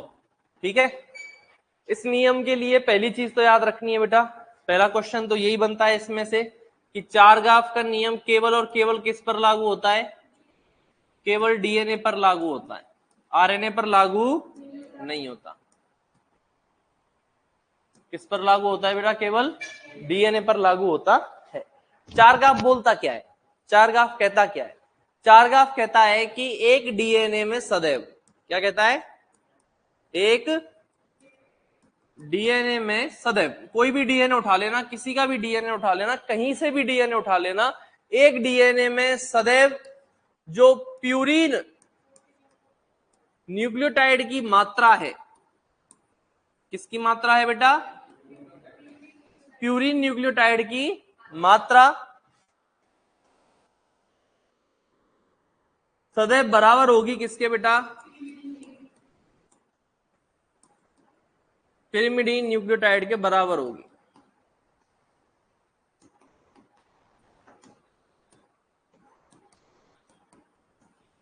क्लियर है? क्या कह रहा है चारगाफ? चारगाफ कह रहा है कि कहीं से भी कोई भी डीएनए ले आना, किसी का भी डीएनए ले आना, डीएनए के लिए सदैव प्यूरिन बराबर पिरिमिडीन होगा। क्या होगा? प्यूरिन बराबर पिरिमिडीन। अब इसके लिए आपको पता होना चाहिए कि क्या तो प्यूरिन होता है और क्या पिरिमिडीन होता है। तो प्यूरिन में याद रखना, डीएनए के अंदर प्यूरिन में आते हैं ए और जी, और पिरिमिडीन के अंदर आते हैं बेटा सी और टी। इसके लिए मैंने ट्रिक बताई थी, AGCT बजा दो। क्या ट्रिक बताई थी? AGCT बजा दो। तो AGCT, AG तो प्यूरिन होते हैं और CT पिरिमिडीन होते हैं। क्लियर है? और चारगाफ क्या कह रहा है कि प्यूरिन की मात्रा डीएनए में सदैव पिरिमिडीन की मात्रा के बराबर होगी। क्लियर है मेरी बात? कोई ज्यादा बड़ी बात नहीं कर रहा, चारगाफ बेवकूफ बना रहा है। क्या बना रहा है बेटा? बेवकूफ। चारगाफ के टाइम पे अगर मैं होता तो तुम आज चारगाफ का नियम नहीं पढ़ रहे होते। वैसे ज्यादा नहीं, में कोई 15-20 साल बाद ही पैदा हो गया था चारगाफ के, लेकिन ये बेटा मेरा नियम होता, अर्श का नियम पढ़ रहे होते आज तुम, और खुद को सौभाग्यशाली समझ रहे होते कि वाह, जिन्होंने जो नियम पढ़ा है वो नियम ही उनका था। बोलो बाबा, बोलो। ये कौन बोल रहा है? बाबू। तो बेटा प्यूरिन की मात्रा किसके बराबर होगी? पिरिमिडीन न्यूक्लियोटाइड की मात्रा के बराबर होगी। किसके लिए? एक डीएनए के लिए सदैव। कैसे बेवकूफ बना रहा है वो मैं आगे बता दूंगा, पहले नियम को पढ़ तो ले। पहला पॉइंट तो ये हो गया। दूसरा, इसी को मैं कैसे लिख सकता हूं? प्यूरिन में कौन कौन आते हैं? ए और जी। तो प्यूरिन की मात्रा की बात कर रहा है तो ए और जी दोनों को जोड़ दो। पूरे प्यूरिन की बात कर रहा है कि नहीं कर रहा? और प्यूरिन में कौन आता है? ए और जी। तो ए प्लस जी बराबर होगा हमेशा सी प्लस टी। किसके बराबर होगा? C plus T. होगा कि नहीं होगा? या इसको मैं ऐसे भी लिख सकता हूं, वो एक ही चीज आ रही है, प्यूरिन बराबर पिरिमिडीन, प्यूरिन बराबर पिरिमिडीन। इसका पक्षांतरण कर दूं तो ए प्लस जी के नीचे कौन आ जाएगा? इसको इधर ले आऊंगा तो सी प्लस टी। तो बराबर क्या बचेगा? एक ही तो बचेगा यार, सिंपल सी गणित है ना? तुम्हारे यार चेहरे ब्लैंक क्यों हो जाते हैं यार, छोरों के स्पेशली? समझ में आ रहा है कि नहीं आ रहा? आ रहा है तो बोलो सही कि आ रहा है गुरुजी, नहीं आ रहा एक्सप्रेशन तो चेंज करो यार। हैं? तो बेटा प्यूरिन बराबर किसके है? पिरिमिडीन के। मतलब ए प्लस जी बराबर किसके है? सी प्लस टी के। ए प्लस जी के नीचे कौन आ गया? C plus T. तो बराबर क्या बचा? एक। इसको मैं ऐसे कह सकता हूं कि डीएनए में सदैव प्यूरिन एवं पिरिमिडीन का अनुपात कितना होता है? अनुपाती तो है प्यूरिन और पिरिमिडीन का। ये प्यूरिन ये पिरिमिडीन बराबर क्या है? एक। का अनुपात कितना होता है? कितना होता है? एक होता। अब इस क्वेश्चन को वो इनमें से किसी भी तरीके से पूछ सकता है। चारगाफ का नियम केवल किस पर लागू होता है? चारगाफ के नियम के लिए सदैव प्यूरिन की मात्रा किसके बराबर होगी? चारगाफ के नियम के लिए निम्न में से क्या सही होगा? ए प्लस जी बराबर C plus T, T plus A बराबर जी प्लस सी, दोनों कोई नहीं। तो क्या सही होगा? ए प्लस जी बराबर सी प्लस टी, प्यूरिन बराबर पिरिमिडीन। तो इसके लिए आपको पता होना चाहिए प्यूरिन में कौन आता है, पिरिमिडीन में कौन आता है। इसके लिए ट्रिक बताई थी, एजीसीटी बजा दो, purine pyrimidine AGCT, purine pyrimidine AGCT. बोलो प्यूरिन पिरिमिडीन एजीसीटी, बोलो purine pyrimidine AGCT, purine pyrimidine AGCT, purine pyrimidine AGCT. ओ अरे है कि नहीं बेटा? तो इसको ऐसे भी पूछ सकता है कि बताओ प्यूरिन और पिरिमिडीन का अनुपात डीएनए के लिए सदैव क्या होगा? नियत होगा, एक होगा, हमें नहीं पता, एक होगा। क्या होगा बेटा? एक होगा। अरे होगा कि नहीं? अब मैं तुम्हें बता देता हूं इसने बेवकूफ कैसे बनाया, बता दूं। मान लो एक डीएनए में ए है 20, कितने? एलएसए में नया एडमिशन, आ जाओ बेटा बैठ जाओ, शाबाश। कहां से हो बेटा? हैं? केरला? अरे केरला के बहुत बच्चे पढ़ाए हमने। गुर्जर तो नहीं है? गुर्जर? हाँ।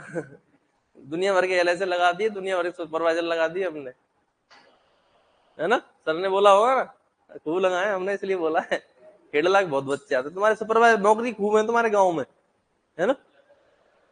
सुपरवाइजर खूब है, दोनों बढ़ती है, इस वाली में और पिछली वाली में कोई 20-25 सुपरवाइजर लगे शिवालय से। तू खेड़ा लगाई है क्या? क्या है? तो सीधा बैठ पहले यार, कैसे लेट रहा है? बीकानेर वाला ने नहीं लगाओ के? अरे ना यार, क्यों नहीं लगाएंगे बीकानेर वालों के? हमारे पास तो आओ तो सही, बीकानेर वाले आओ, सबको लगाएंगे हम। ऐसे मत, शिवालय सबका है, जयपुर सबका है ना? शिवालय सबका है, जयपुर सबका है, लेकिन दिक्कत क्या, पूरी राजस्थान जयपुर में ज्यादा आता है, और जो पश्चिमी राजस्थान वाले ज्यादातर जोधपुर या बीकानेर रुक जाते हैं। कोचिंग वहां भी तो चलती है, लेकिन अब आने लगे, और आएंगे तो लगेंगे भी, खूब लगे। अब ये पहली रैंक की हमारी 12 के की है, 12 वाला देख लो जयपुर पढ़ने आया, रामलखन गुर्जर 12 का था, भी बता रहा था ना जैसे लड़का 12 से आया, पहली रैंक है एलएसए के अंदर है ना। तो इससे पहले जो थी वो अलवर का था वो लड़का। तो पूरी राजस्थान क्या है, जयपुर से ज्यादा कांटेक्ट रखता है। अब ना कोई भरतपुर में कोचिंग चलती, ना कोई दौसा में कोचिंग चलती, तो सारा भरतपुर, दौसा, करौली, धौलपुर, सवाई माधोपुर, ये सब उठ के जयपुर ही आते हैं।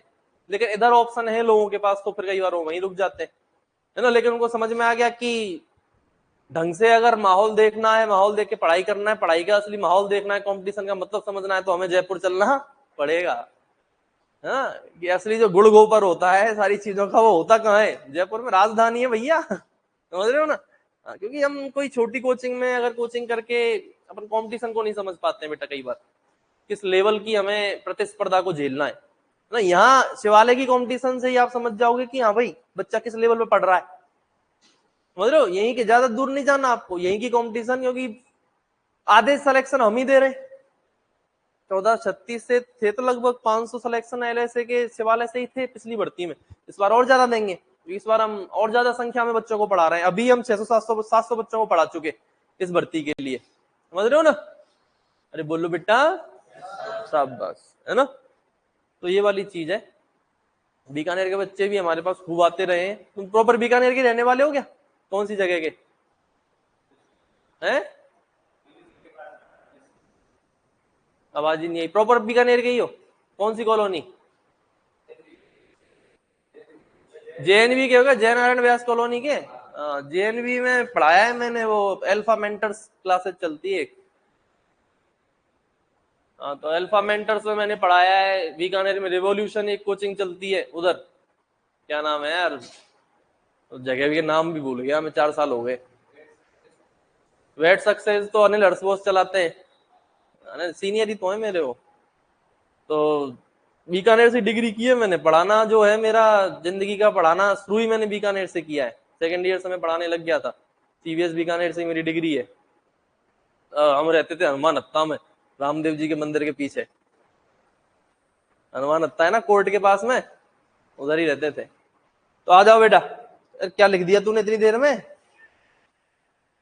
चारगांव का नियम ले, इसने लिख टेक भी दिया तो चलो बेटा, बीकानेर तो कर्म भूमि रही है हमारी, है ना। कर्म भूमि है, तुम्हारी जन्म भूमि है, हमारी कर्म भूमि बीकानेर ही रही है।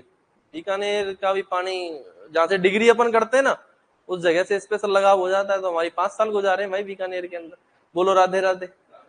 कर्म भूमि जयपुर है, कर्म भूमि बीकानेर है, जन्म भूमि इधर है यूपी बॉर्डर है, भरतपुर, यूपी बॉर्डर पर।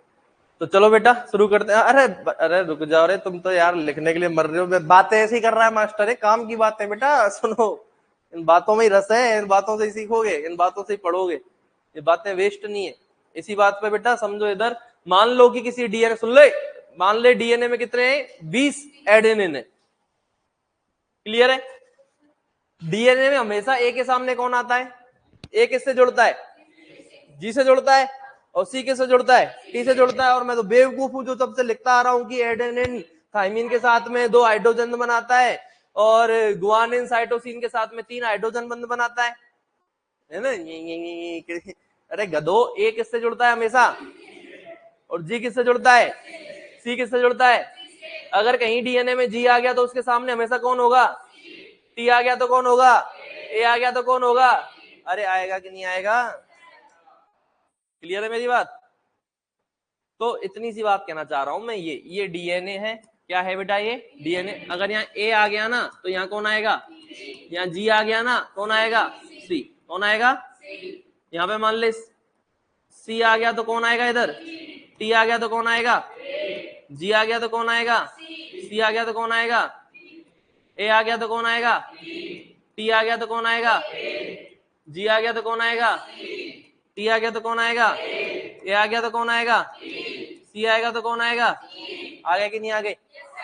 इसके अंदर अब ए को गिन लो। ए कितने? ए 1 2 3 4 5 6। ए कितने? अपना फॉर्मूला क्या है? ए प्लस जी बराबर सी प्लस टी। प्यूरिन बराबर पिरिमिडीन। अपन चारगाफ का नियम पढ़ रहे हैं बेटा, है ना। चारगाफ का नियम कहता है प्यूरिन बराबर पिरिमिडीन। प्यूरिन में आते हैं ए और जी, और पिरिमिडीन में आते हैं सी और टी। तो ए प्लस जी मतलब ए और जी का योग सी और टी के योग के बराबर होगा, ऐसे कहता है चारगाफ। क्लियर है। तो बेटा ए कितने आए बताओ, ए कितने आए, जितने ए हैं उतने ही क्या होंगे गधे टी, जितने ए हैं उतने ही क्या होंगे टी, क्योंकि मैं पहले ही बता चुका हूं ए किससे जुड़ता है टी से, जी किससे जुड़ता है, तो ए के सामने हमेशा कौन आएगा टी। अरे ए के सामने टी, ए के सामने टी, ए के सामने टी, ए के सामने टी, ए के सामने टी, ए के सामने कौन आता है टी, जी के सामने कौन आता है सी। अरे है कि नहीं। तो ए कितने, अब टी गिन लो कितने, टी कितने आएंगे, क्योंकि ए के सामने क्या है टी, ए के सामने क्या है टी। तो ये देख 1 2 3 4 5 6, टी कितने आ गए बेटा, टी कितने आ गए। अब तुम इसमें सी गिन लो, क्या गिन लेते सी, चलो भाई सी गिन लेते। सी कितने, 1 2 3 4 5 और सी कितने। अबे 6 तुक्के से आए, कितने भी हो सकते हैं, ले 7 मार बना देते हैं। ये जी आ गया और ये सी आ गया, ये कितने हो गए सी, बताओ सी कितने हो गए अब, तो जी कितने होंगे, क्योंकि सी के सामने हमेशा कौन आता है जी। जी गिन लो, 1 2 3 4 5 6 7, तो जी भी कितने आ जाएंगे 6 और 7, 6 और 7 13 बराबर, 13 बराबर 13, पक्षांतरण करो 13/13 बराबर, प्यूरिन और पिरिमिडीन का अनुपात कितना होता है। कहानी क्लियर है। चारगाफ ने बेवकूफ बना दिया हमें। कैसे बेवकूफ बनाया, क्योंकि सबको पता है यार ए के सामने हमेशा कौन आता है टी आता है, तो ए और बराबर, ए बराबर हमेशा क्या होगा टी, जितने ए होंगे उतने टी होगा कि नहीं होगा। जी के सामने हमेशा कौन आता है, जितने जी होंगे उतने ही क्या होंगे सी, होंगे कि नहीं होंगे। तो इसके बराबर ये है, इसके बराबर ये है, तो इन दोनों का योग इन दोनों के योग के बराबर ऐसे ही हो जाएगा। हुआ है कि नहीं हुआ। सिंपल सी गणित लगा के चारगाफ आपने क्या कर दिया, नियम बना दिया। बोलो, तो यही तो कह रहा है क्वेश्चन, क्या पूछ लेगा कि एक डीएनए में प्यूरिन हमेशा किसके बराबर होता है, पिरिमिडीन के। कर दोगे ये, पक्की बात है। लड़कियां ही कर पाएंगी क्या बस, लड़के तो बोल ही नहीं रहे, कर दोगे भाई। चलो बेटा लिखो,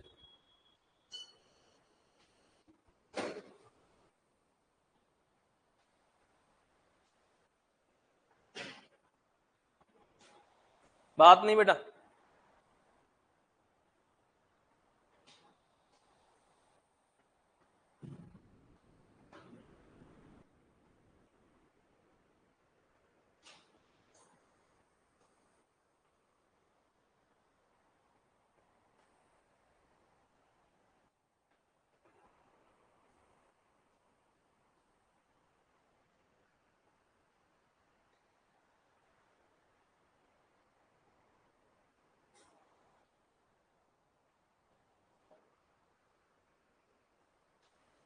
दिख रहा है बेटा इधर से,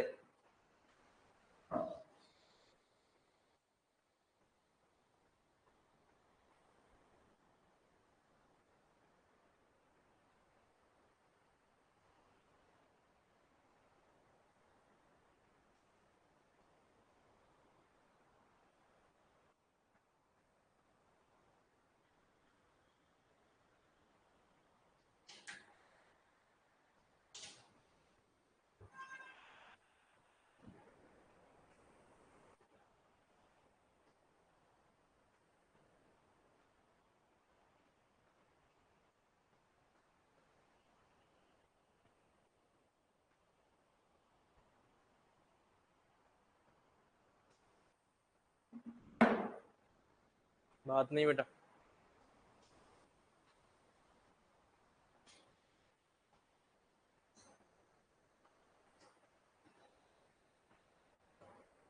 तू भी खेड़ लगा है।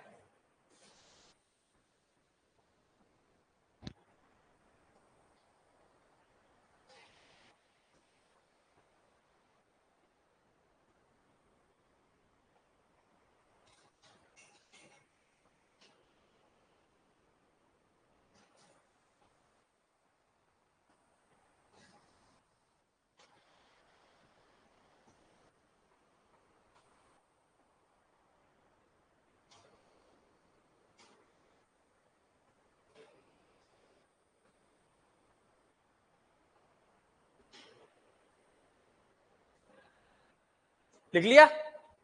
चले आगे? अरे बोलो ना।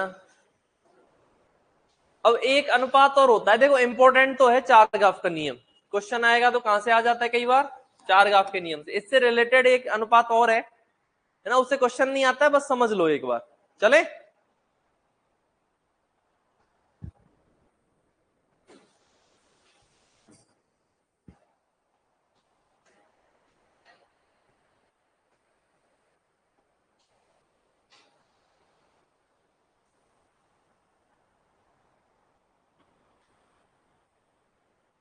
चले क्या?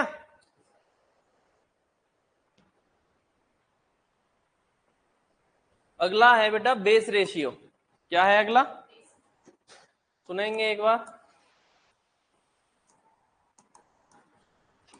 बेस रेशियो, ठीक है। बेस रेशियो के बारे में पढ़ते हैं। बेस रेशियो कुछ नहीं है बेटा, जो आपस में जुड़ते हैं। ए के साथ कौन जुड़ता है बताओ? ए और आपस में कौन जुड़ते हैं? और जी और कौन जुड़ते हैं? जुड़ते हैं कि नहीं जुड़ते? है ना, ये बराबर नहीं होते, पर ए प्लस टी और जी प्लस सी, इनका जो अनुपात होता है ना, वो एक नहीं होता। क्या होता है? नियत। नियत का मतलब क्या है? वो एक भी हो सकता है लेकिन जरूरी नहीं है एक हो।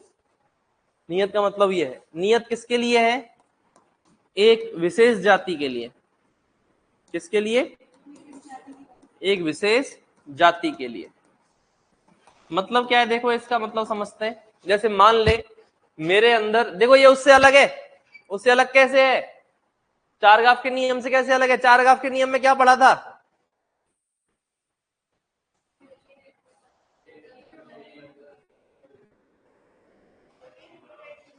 हाँ भाई बता, तू रहने दे, तू कई बार पूछ ले। चारगाफ के नियम में क्या पढ़ा था अपन ने, बता। क्या नाम है बेटा आपका? पवन, बता बेटा। शाबाश। चारगाफ के नियम में क्या पढ़ा था? प्यूरिन बराबर पिरामिडिन, ये पढ़ा था। प्यूरिन में क्या क्या आता है? ए और जी। किसके बराबर था? सी और टी के। वेरी गुड पवन, सब बस समझ में आ गया था। ये चारगाफ का नियम था, प्यूरिन बराबर, है ना। लेकिन यहाँ पे क्या लिखा है अपन ने? इसमें तो बेटा एक प्यूरिन था, सॉरी, इसमें दोनों ये प्यूरिन थे और इसमें दोनों पिरिमिडिन थे। इसमें क्या है बेटा? यहाँ पर एक प्यूरिन है, एक, उससे हमें मतलब नहीं है। आप तो इतना याद रख लो, जो आपस में जुड़ते हैं ना, ए और टी आपस में जुड़ते हैं, जी और सी आपस में जुड़ते हैं, उन दोनों का जो अनुपात है एक जाति के लिए क्या होता है? नियत। मतलब क्या है? मान लो ए और टी का जो योग है, ए और टी का जो योग है वो है मेरे अंदर मान लो 15, जी और सी का जो योग है वो है मेरे अंदर मान लो 30। क्लियर है? तो ये अनुपात कितना आ गया? 1/2, मतलब 0.5 आ गया कि नहीं आ गया? तो इसके अंदर भी अनुपात कितना होगा? 0.5। इसके अंदर भी कितना होगा? 0.5। तुम सबके अंदर कितना होगा? 0.5। इस संपूर्ण जीव जगत की मनुष्य प्रजाति के अंदर कितना होगा? 0.5। समझ रहे हो?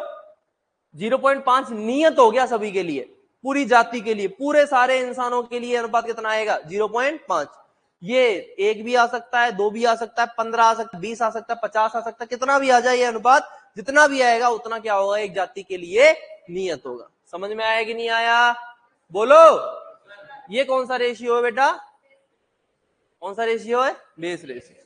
कोई समस्या है ना? एक विशेष जाति के लिए किस किस का अनुपात नियत होता है?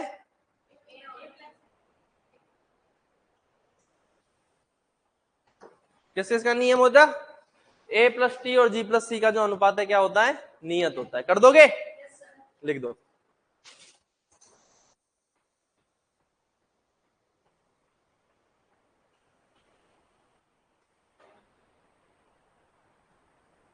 अरे बेटा है ना,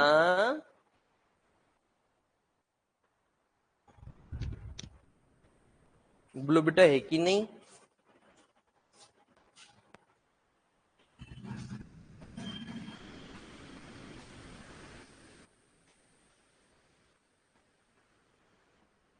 पूरी रात पड़ी है क्या बारिश? है रात में आई थी क्या? है आई थी? नहीं शाम को तो आई थी 1 घंटे, रात को भी आई है फिर। लिख लिया बेटा? समझ में आ गया बेस रेशियो क्या होता है और चार ग्राफ का नियम क्या होता है? अब एक क्वेश्चन लिखो। क्वेश्चन लिखेंगे, एक डीएनए में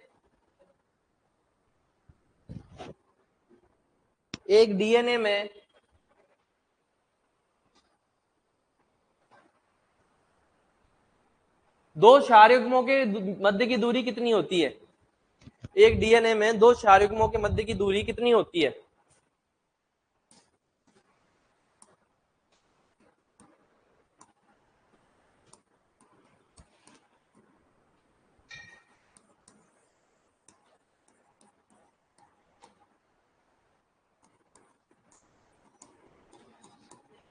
बताओ बेटा, ऑप्शन आपके सामने।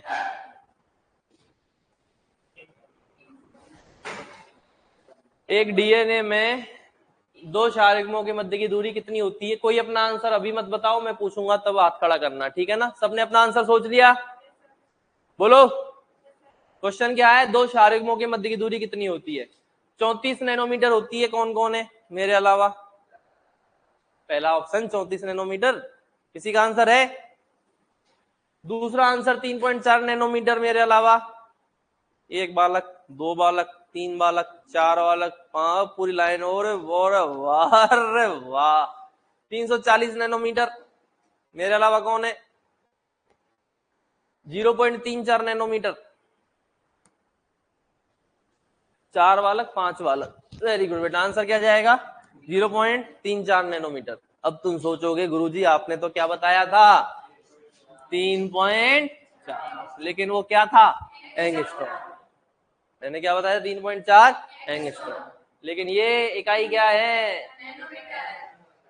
एक एंगस्ट्रॉम में मैंने बताया, हाँ कहाँ गया? एक एंगस्ट्रॉम में 10 की घात -10 मीटर होते हैं और एक नैनोमीटर में 10 की घात -9 मीटर होते हैं। समझ रहे हो? थोड़ी सी गणित है। क्या है बेटा? थोड़ी सी गणित।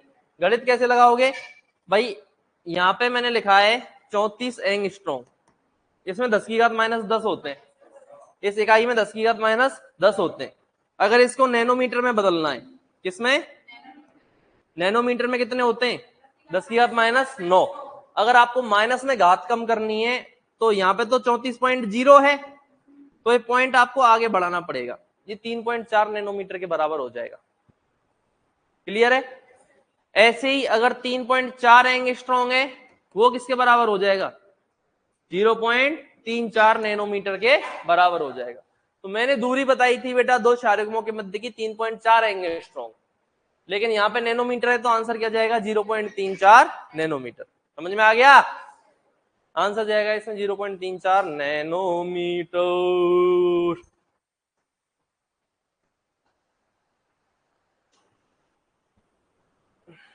तो इसमें ये वाली चीज लिख लेना, 3.4 angstrom is equal to 0.34 nanometre.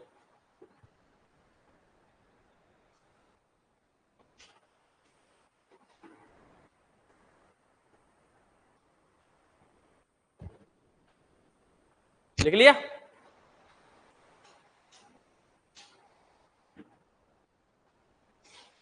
चलें आगे?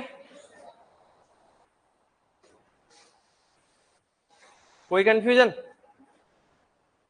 यहां तक कोई कंफ्यूजन है तो बता दो, देख लो अभी, तो अगला टॉपिक शुरू करें अपन।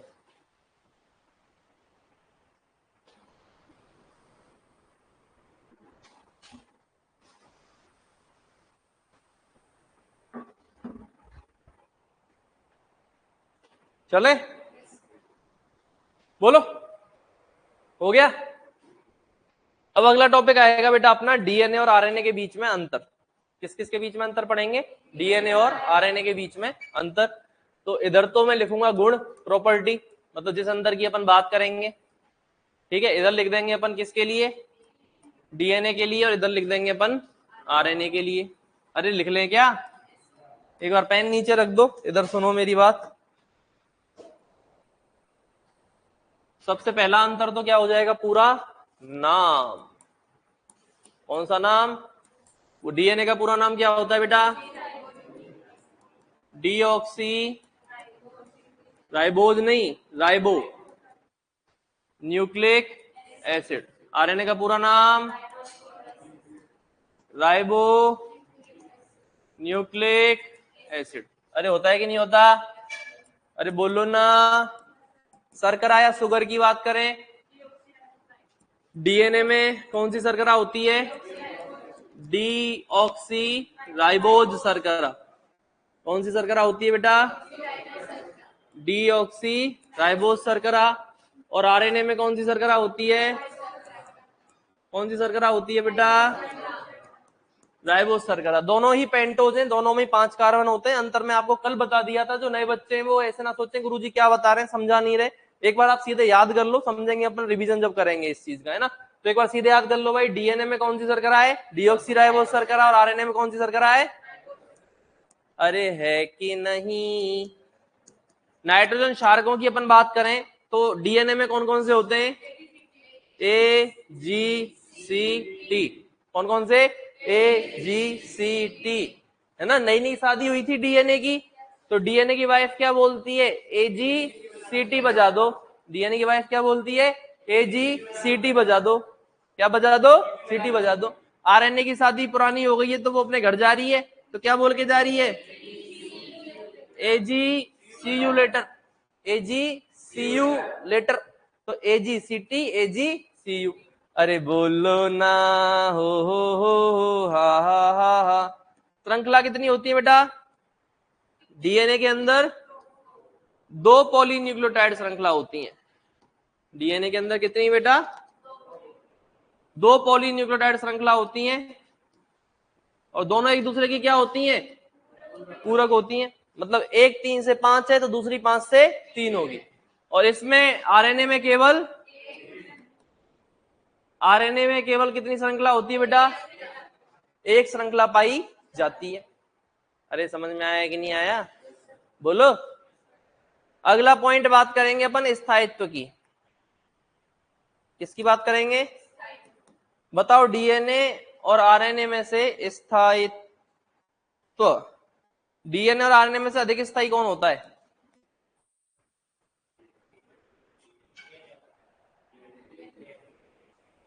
डीएनए के अधिक स्थायी होता है। क्यों? Very good. क्या बोल रहे बेटा? ठीक है, वेरी गुड। और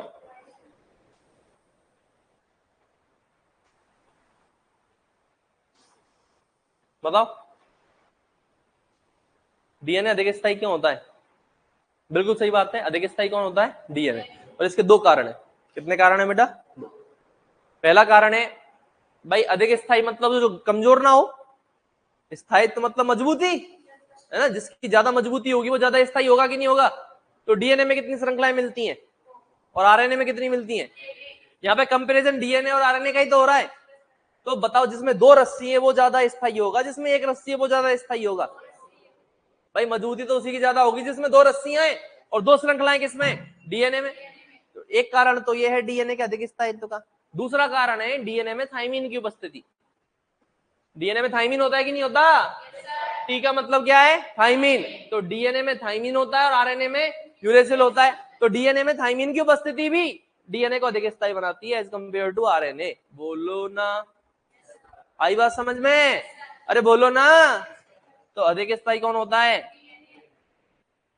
अधिक स्थायी होता है डीएनए। क्यों? 2 कारण है।